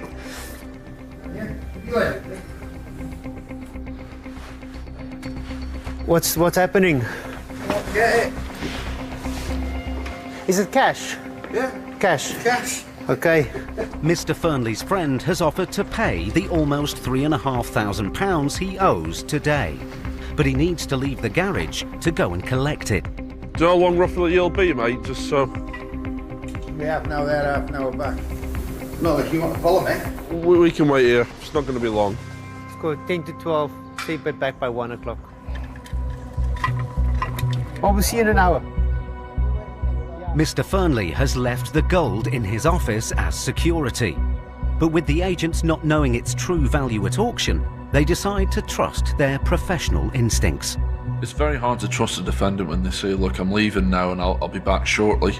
Do we trust them? Do we believe them? The main worry we've got is when a defendant disappears is, how are we going to get in contact with them again? Are we going to get this matter resolved or not?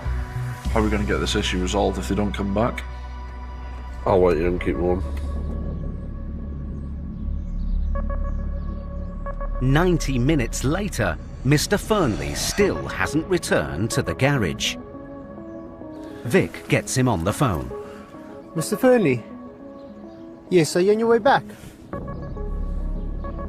Well, how long are you going to be, sir? Oh, okay. Thank you. 2 minutes. There he is. That's him.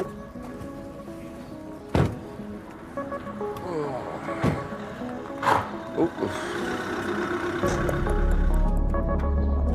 Hello, sir. Your phone's been ringing a few times, so you've got customers waiting. The agent's gamble has paid off.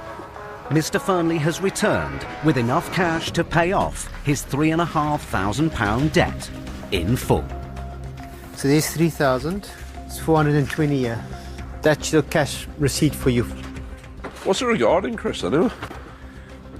I sold the car to Yeah. somebody else, not me. Oh, Nothing right. to do with me. Yeah. I was a middleman. Yeah. Then I did the repairs on it. Yeah. Then that lemon turned around and said he didn't want it. Yeah. And he wanted money back. Yeah. So these people that were selling the car lived in Spain. Yeah. So I rang them up, said, you don't want it. You No. want your money back. Yeah. They said, well, we're not paying. No. So you've been lumbered with it. The case has been resolved. Right, we'll leave you to it. Take it easy. See you later. See you later.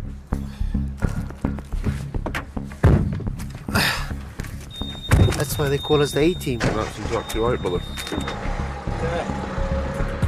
Worth the wait? Yeah.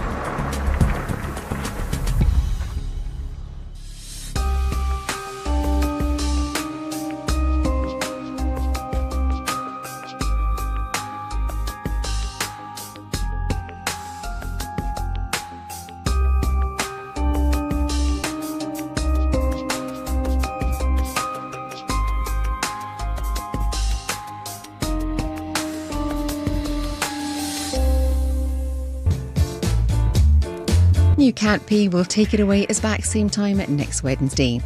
Eamon and Ruth are looking for the best ways to combat that 7-year itch. New tomorrow night at 9, and some hot, sexy roleplay seems to be one answer. Next tonight, born with a rare complication and a slim chance of survival, we hear the remarkable story of Noah, the boy with no brain.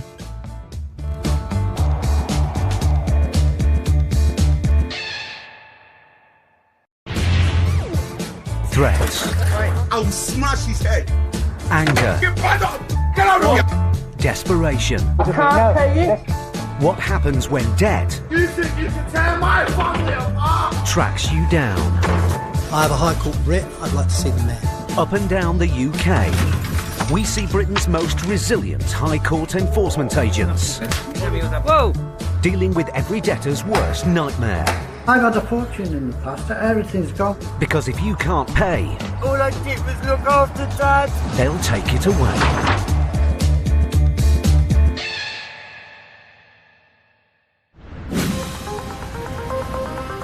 Research has shown that more than 80% of small and medium-sized businesses are owed, on average, over £60,000 in unpaid invoices.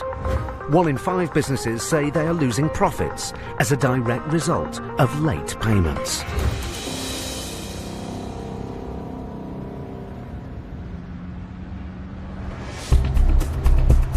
High Court enforcement agents Matt Highway and Gary Ball travel hundreds of miles each week across the West Midlands, collecting debts and seizing goods. What number is it, mate? 141. Today they're in Birmingham to recover a debt of more than £12,000 owed by shopkeeper Noman Chauhan to one of his suppliers. If Mr. Chauhan can't or won't pay, Gary and Matt have the power to seize stock from his accessory shop to offset the debt. Morning. Oh, you're expecting me? I was actually. I was going to give you guys a call today. Oh, cracking. Mr. Chauhan?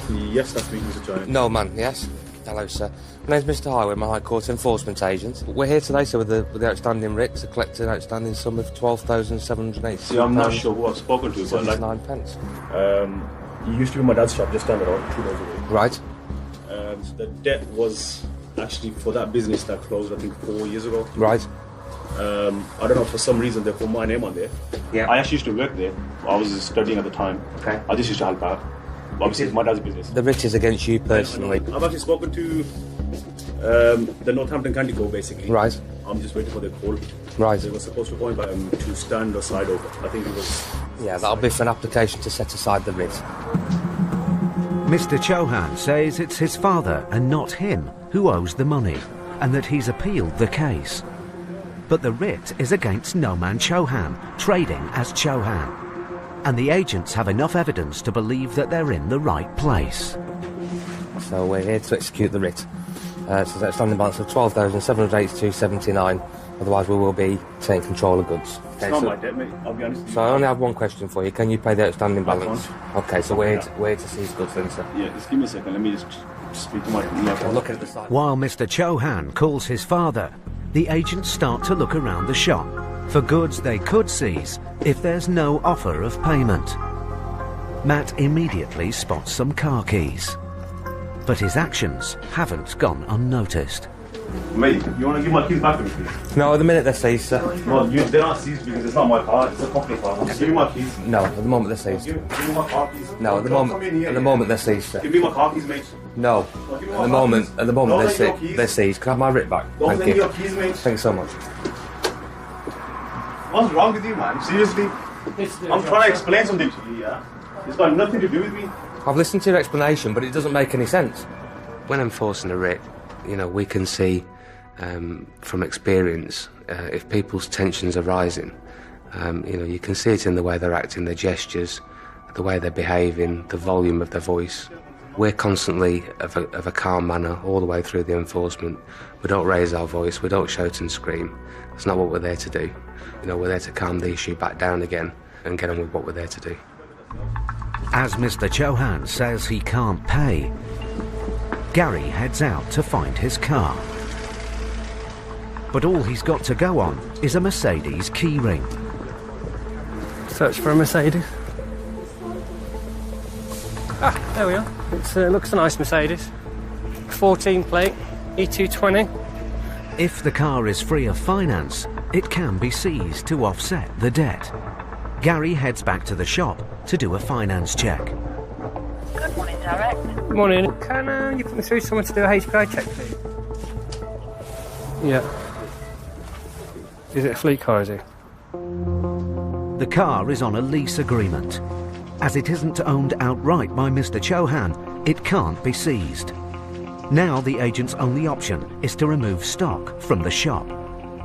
But because the jewellery and shoes are of low value, they will have to take almost all of it to come anywhere close to clearing the £12,000 debt. Matt calls the office to authorise removal. We're at the property at the moment. It's a shop selling Asian jewellery and shoes. There's absolutely no chance of payment, so we're going to be looking at removal stage, mate, on it. Mr. Chauhan still seems reluctant to cooperate with the agents.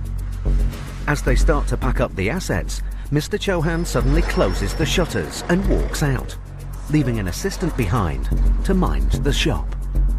I can't believe they've just gone. Or maybe they're at the bank withdrawing 12,000. You never know, do you? Stranger things have happened. Gary, I found a lovely set for you here. Oh, yeah? Yes. My weekend attire? I think they call them a pendant drop. Oh, a pendant drop? Don't know how I know that, but... Suddenly, the shop assistant hands Matt her phone. Hello? Let me just take some details from you. Bear me a second. Yeah. An official from the county court is on the line. Obviously, at this point in time, we're executing the writ here. Can you make sure the judge is aware of that as well? The reason for Mr. Chauhan's quick disappearance is becoming clear. Lovely, thank you. It says the defendant is in front of me, and in the next half an hour to 45 minutes, he's going to put him in front of a judge. It seems that Mr. Chauhan is at the county court and has secured an emergency hearing to get the writ suspended. It's an unprecedented turn of events for the agents. I've never heard that one before. I've never heard that one before. Especially that quick. It's a new one on me.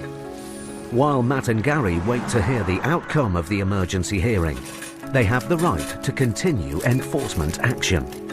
To get a court appointment on the day of enforcement, I have never seen this happen before.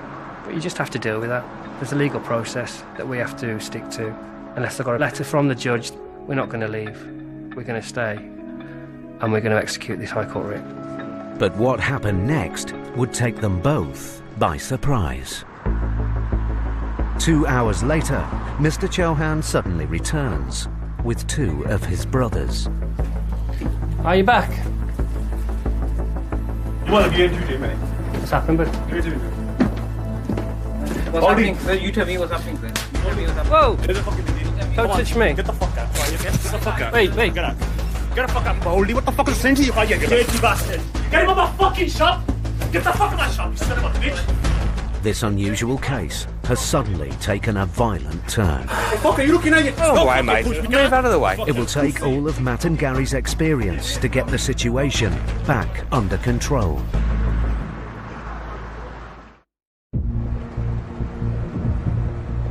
High Court enforcement agents Gary Ball and Matt Highway were at an accessories shop in Birmingham to collect over £12,000 owed to a supplier by shopkeeper Noman Chauhan. So I only have one question for you. Can you pay the outstanding balance? Mr. Chauhan denied the debt was his. It's got nothing to do with me. And in an unprecedented move, managed to get an on-the-spot hearing at the county court. Half an hour to 45 minutes is going to put him in front of a judge. I've never heard that one before.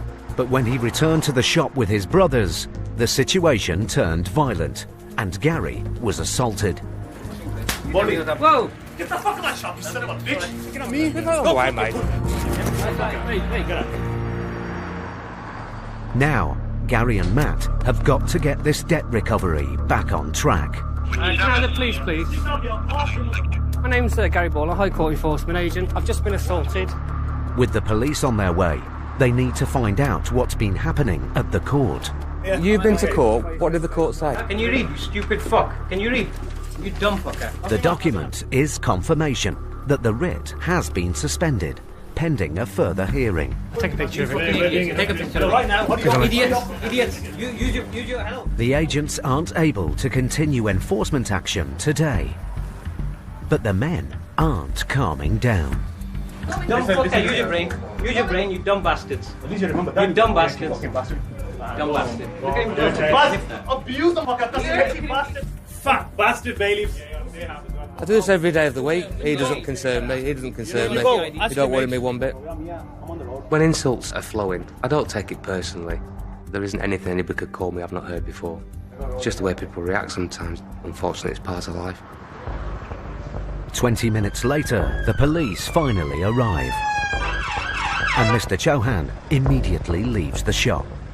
The guy that's assaulted my colleague is this guy in the black T-shirt. Has tried to leave the scene. Okay, Sam. You're telling me when... Yeah, we called you. My name is Matthew Hire. I'm a High Court Enforcement Agent. It's my colleague, Mr. Ball.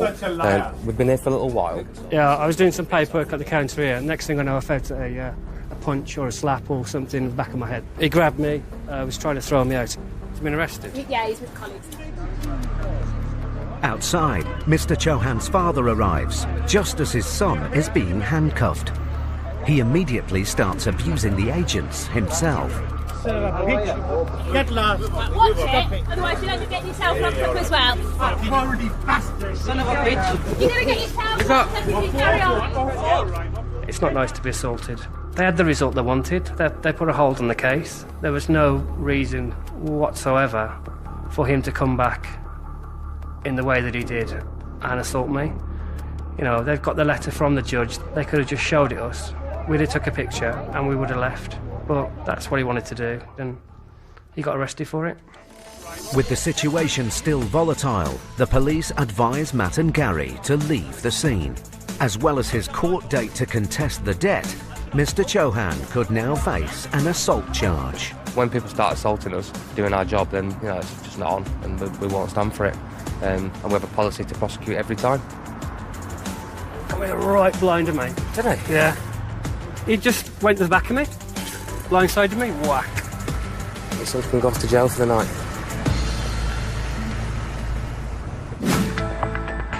The number of landlords in the UK who are owed money by their tenants is on the rise, with the average amount owed exceeding £1,600. With rents predicted to rise faster than house prices over the next 5 years, rent arrears are estimated to be the biggest problem facing landlords in 2017.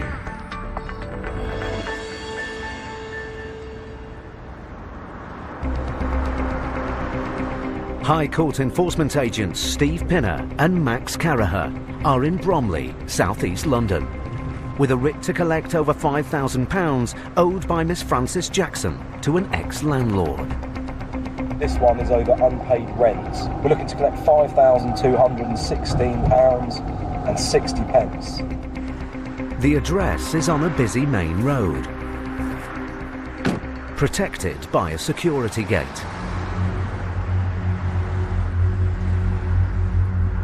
Hello, can anyone hear me?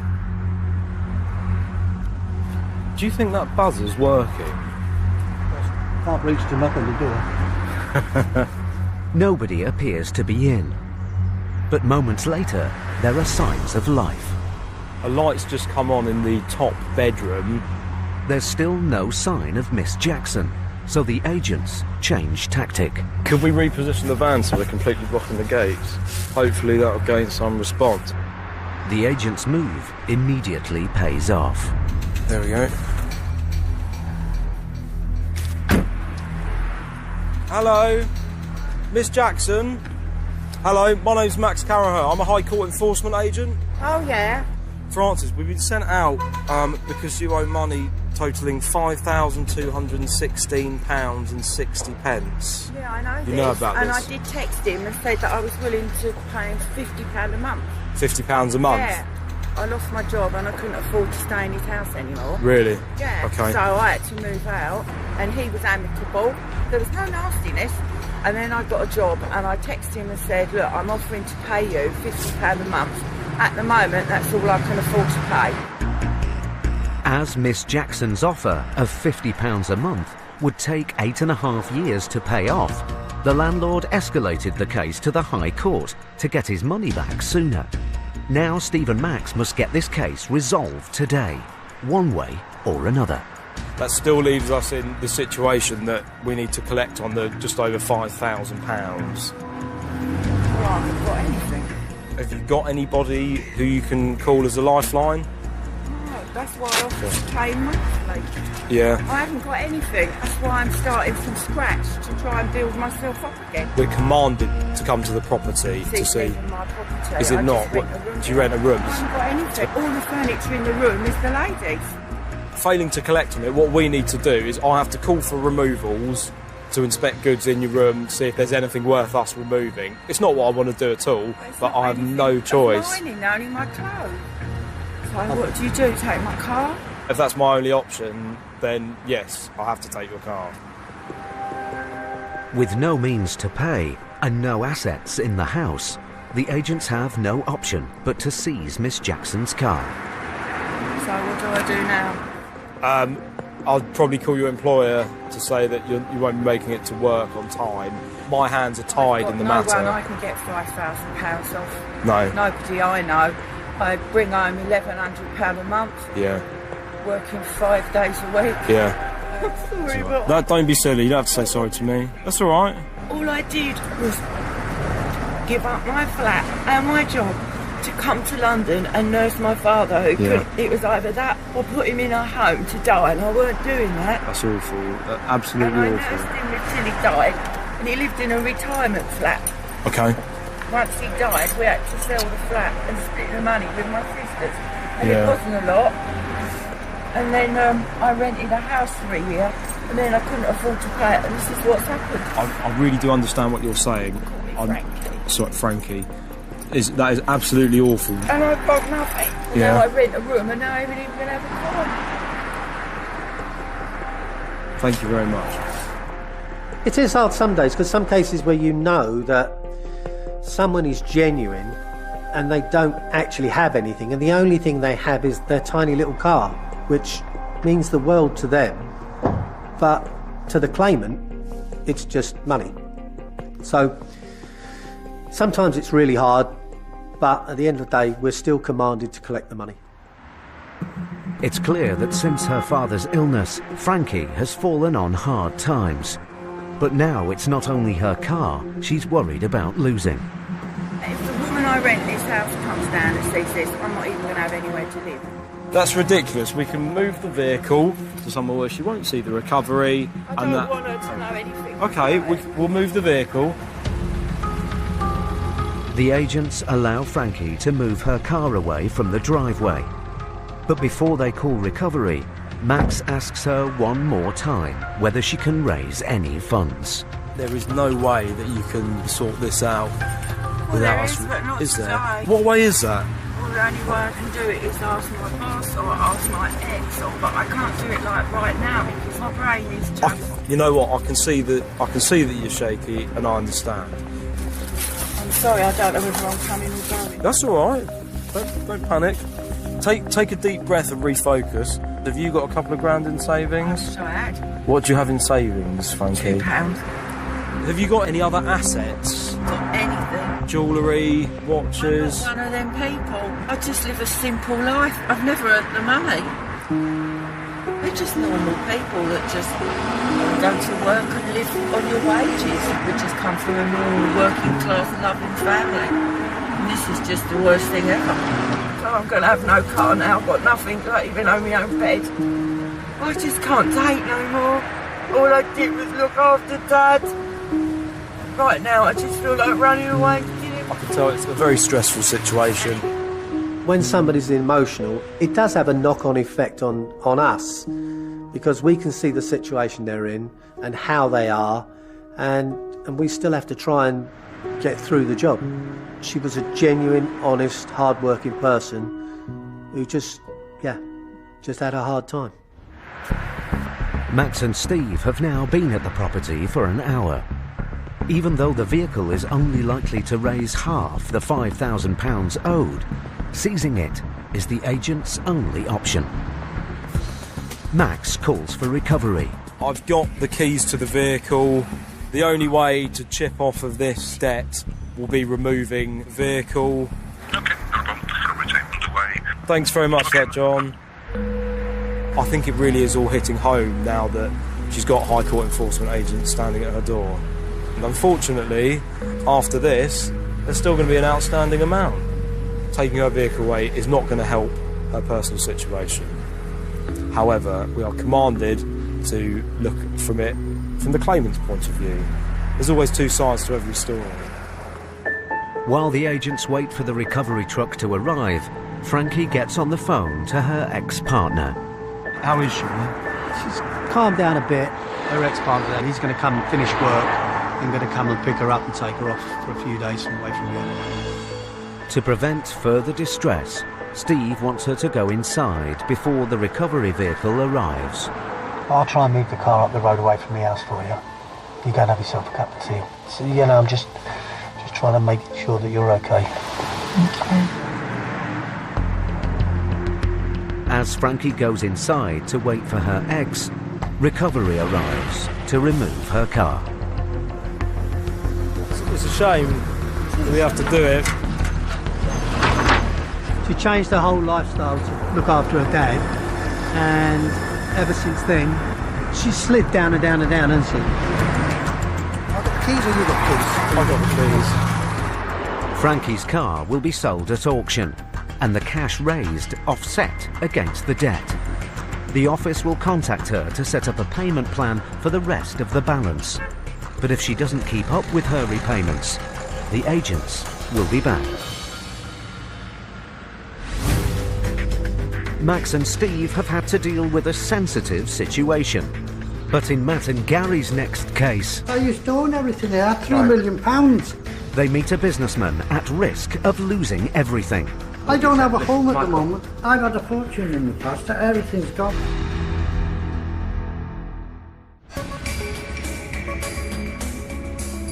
Across the UK, people living in rural communities are struggling to make ends meet.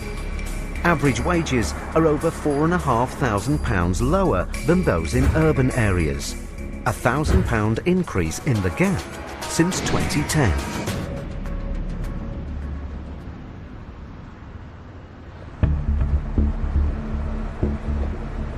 Matt Highway and Gary Ball are now in Wrexham, North Wales, on their way to a farm to collect over £6,000 owed to an engineering consultancy firm by builder and property developer Michael Brownrigg. Yeah, we're off to see Mr. Michael Brownrigg, and he owes £6,611.51.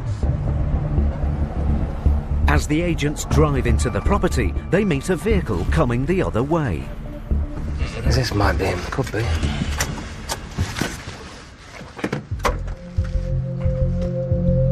Hi, sir. Hello, sir. Michael Brownrigg. I ask who it is. Yeah, we're High Court Enforcement agents. What's your name, sir?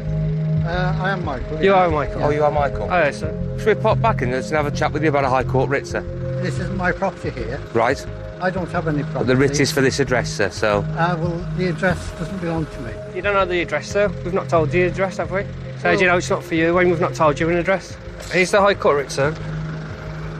That's your copy. It's £6,611.51, sir. I offered to pay this debt. I accept that. Okay. And what I'm going to do is now go to his offices in Chester, and I'm going to go and see him personally. After first insisting the agents were at the wrong address, Michael now says he has an arrangement to pay off the debt. But the time for informal agreements has come and gone. Unfortunately, sir, the company you're talking about is taking you to the county court. They've been successful in getting a CCJ against you. It's now been escalated to the High Court for enforcement purposes, which is why we're here. I don't have any assets. I've got absolutely nothing. Right, OK. Can you clear this balance, sir? I can pay you £100 now. OK. And that's all I'll be able to pay. It's a £6,500 debt, sir. I understand that, but I can make a payment today of £100. It isn't even going to cover the interest on it, is it?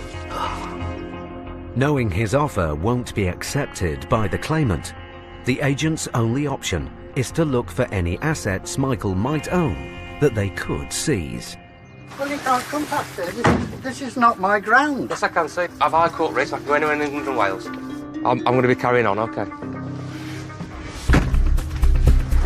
As Michael is listed on the electoral register at the address, the agents have a right to explore the estate.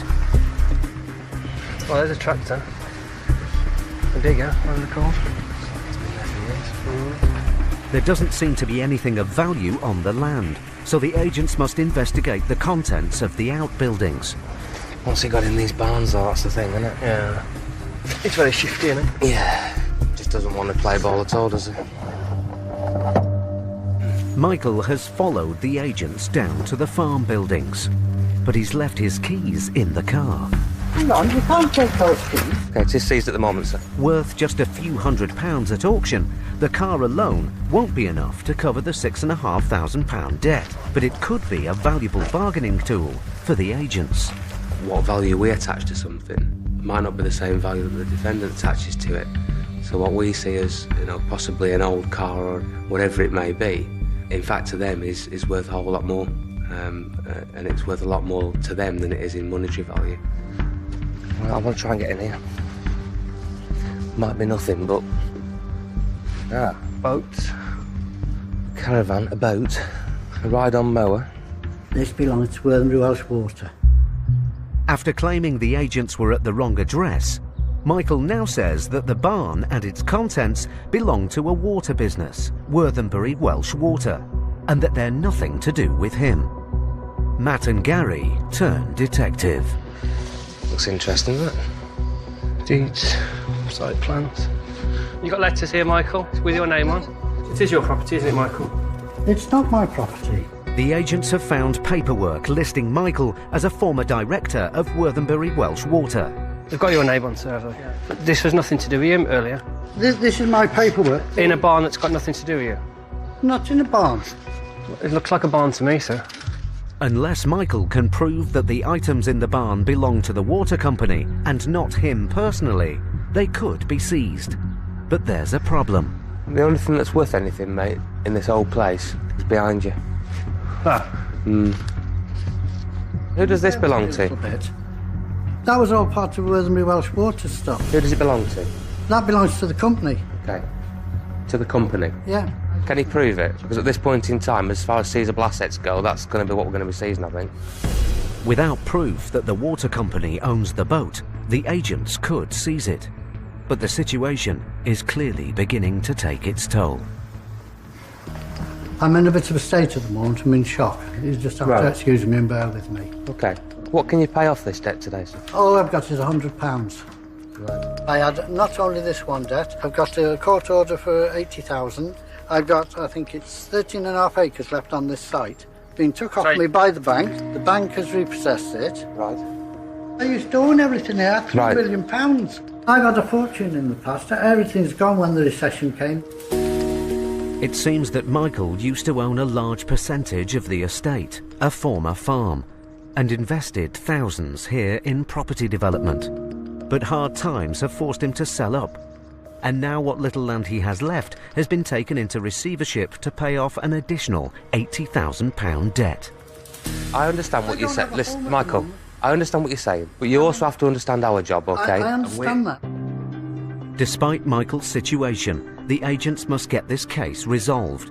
And their only option now is to seize the boat. But then, another man arrives at the barn. Is this gentleman looking for you? Oh, here he is. Well, to explain who we are, sir, my name's Mr. Tyler, I'm a High Court enforcement agent. The man is a property developer. He's interested in buying Michael's land and has come to view it. While Michael takes him to see the land, Gary and Matt check for any other assets they could seize.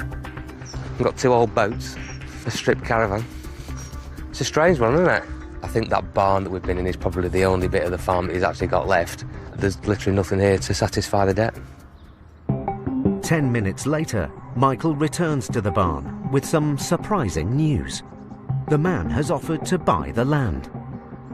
My sale's definitely going to go through now. He's paying 90,000 for it. I think the bank's owed about 80. There's 10 left over. By the time they take the fees out, there's enough there to pay. And that's it sorted. It's a promising development for the agents. But they will still need an immediate down payment and some guarantees on the deal before they can walk away. So what we need to do is solve this for today, don't we? Well, I can offer to pay £100 today. I know you keep saying that, Michael, but that £100 isn't going to be enough, is it? I've already borrowed as much as I can. Right. Off family and everything. I'm in a hell of a state. I understand things aren't great. They're great. They're unbelievable. Yeah, I understand that. But then suddenly, Michael increases his offer. I can go and try and find £1,000 now, and I don't know how I'm going to do it, but I know I'll be able to. So if I give you your car back, you'll go away and you'll get £1,000? Yeah. Matt gives Michael an hour to raise the cash. and calls the office to see whether his offer of £1,000 today and the balance when the land is sold off is acceptable to the claimant. Hi, I'm on the strangest job ever. But instead of leaving to go and fetch the money, Michael suddenly pulls a large amount of cash from his wallet. I thought you only said you could have 100 today, sir. You got more in your wallet? This is to pay someone else, and I'm going to pay it out of this, and I'm not sure how much is here. Get counting, then. After claiming he had only £100, Michael has now produced 800. The amount of times someone's told me that they've not got a penny, but then when push comes to shove and something's about to be lost, suddenly cash starts to appear. So, you know, it's amazing where people can pull money from when there's an issue. It's been accepted, Michael. Right. Well, £1,000 today, with a balance by the 1st of December. The payment plan may have been accepted, but if Michael can't raise the extra £200 he needs, the deal could be off. Right, may I have my key? I'll go and get you the 200. There you go. How long will you be? A couple of hours, I think. A couple of hours? I'll be back, but I say an hour. While the agents wait for Michael to return, Gary puts the boat under a controlled goods agreement. If Michael doesn't pay the balance, the agents will have to seize it. It's the first boat I took control of, to be fair. You get asked for serial numbers and things like that and model of the boat, but, you know, I'm from the Midlands. We don't see boats in the Midlands. 45 minutes later, Michael returns with the £200. That didn't take you 2 hours, did it? My brain's all over the place. Well, I hope things improve for you, Michael, and I hope we don't have to come back, mate. I've always tried to stay positive through everything. As difficult as it may be, but that's what you have to do. Michael, thank you. I hope things get better for you, mate, all right? The case is resolved for now. But if Michael doesn't pay the £5,500 he still owes within 30 days, the agents will be back. Do you think he'll pay, mate? Do you think it'll get sorted? I think we'll be back here on a Monday morning, getting our boots muddy again. Do you think? And he'll have better just head in the sand again. So yeah, I do believe we'll have to be back here in December. Or is that my no faith in humanity? Maybe. Maybe. Over the past 12 years, the number of High Court writs issued in the UK has increased by more than 50%. Nearly 500,000 writs have been issued since the beginning of the decade, resulting in the recovery of over £400 million.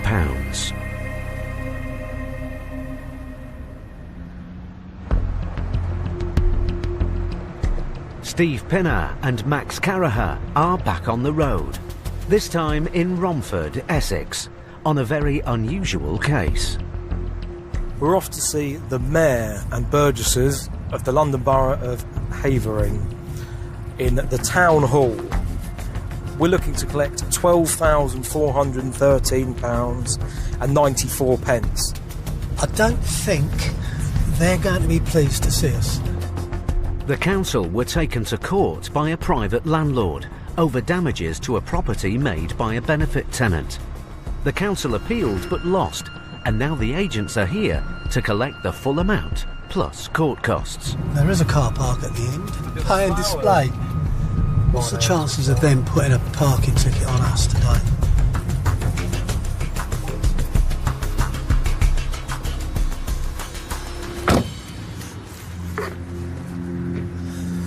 Okay, let's find a front door. Let's go round here. The writ is not against the Mayor personally, but Havering Council. So the agents have a right to remove any assets belonging to them if payment isn't made. And it looks like they're in luck. There's a vehicle just out the front. I would take that as being the Mayor's car. So would I. That needs to be seized.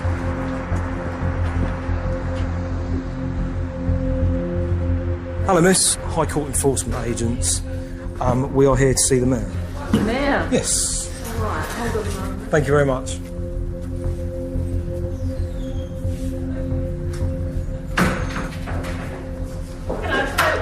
Yes, I'd like to see the Mayor. You'll need to make an appointment. I have a High Court writ. I'd like to see the Mayor. Okay. The Mayor's not always in the building. You'll need to make an appointment. We can try and get hold of... If you would, that would be great, madam. I'm going to take the vehicle if that's all right. Can I have the keys? While Steve waits for the employees to make some calls, Max goes to clamp the mayor's limousine outside. There's a vehicle with the mayor's logo on it. We're going to seize that at this moment in time. Havering, London Borough. Some paperwork here. Mayoral request to attend out-of-borough event. Definitely the mayor's vehicle. It's good enough for me. Clamping the mayor's limousine outside the town hall could be embarrassing for the council. But will it be enough to convince them to pay the £12,000 they owe?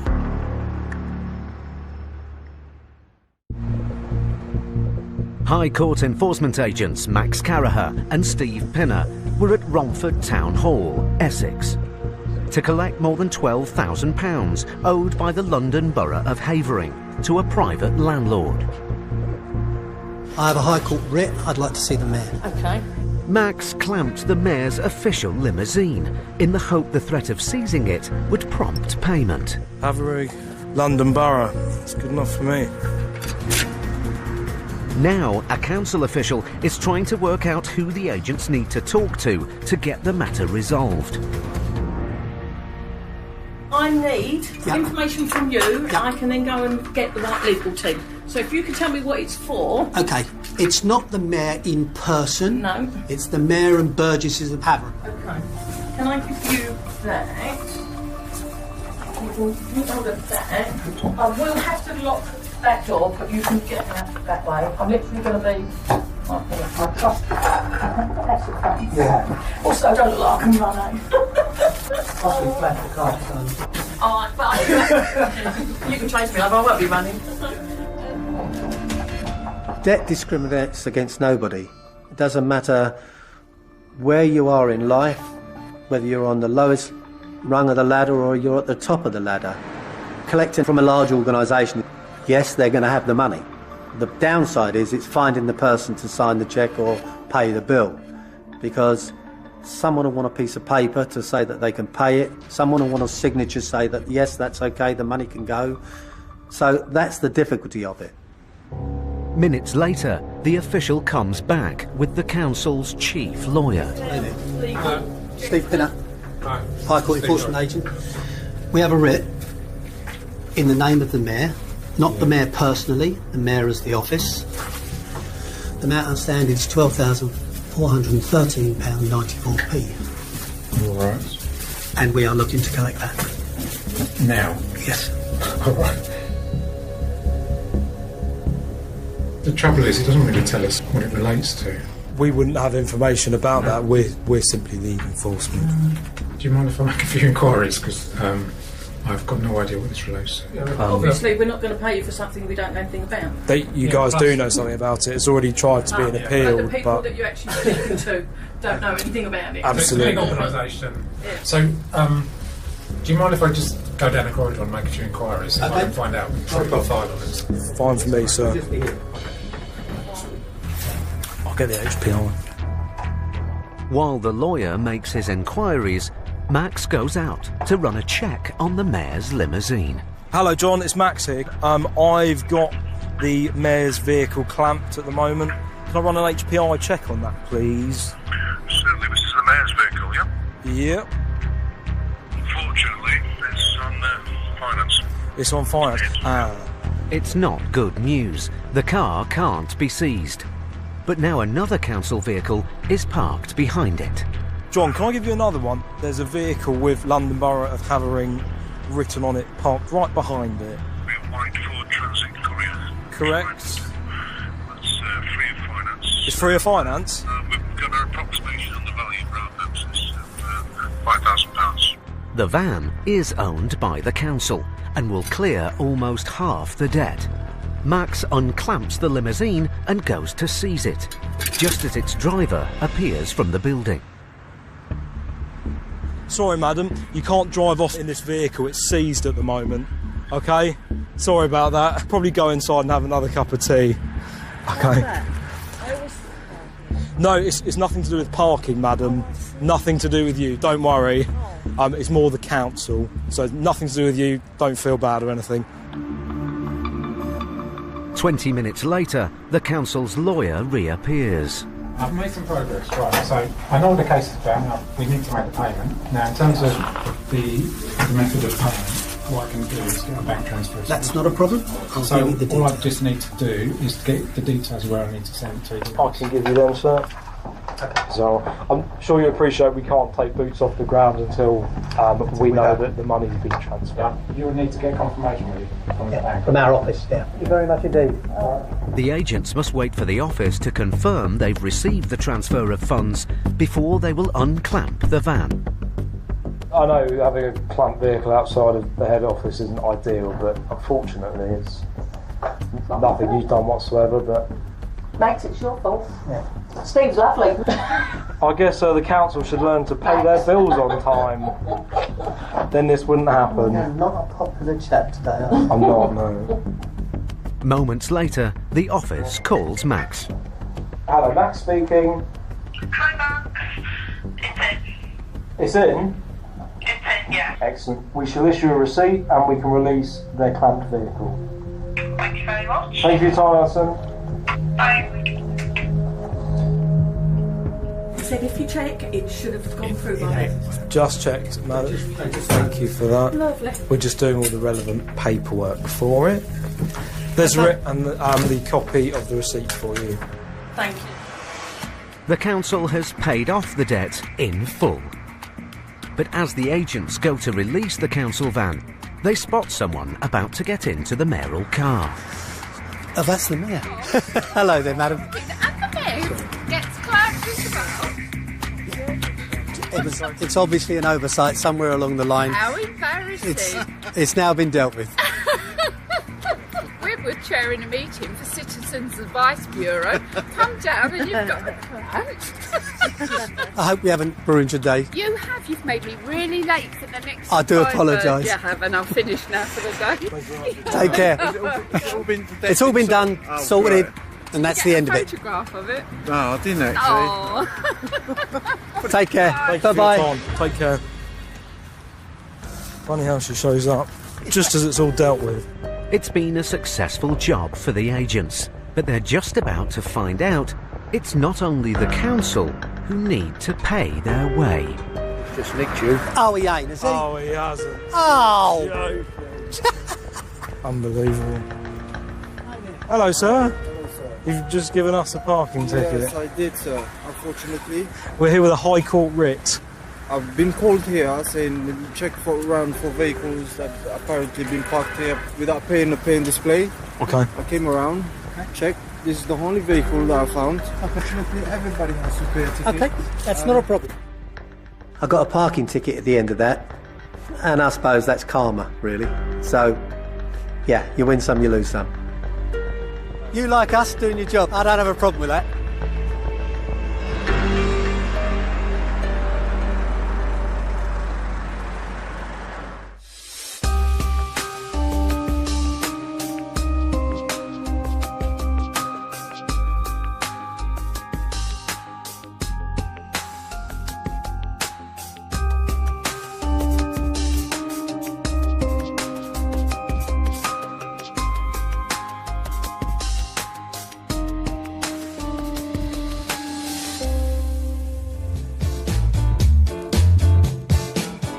Two more families from either end of the wealth divide swap lives for 7 days. The result is Rich House, Poor House, new tomorrow at 9.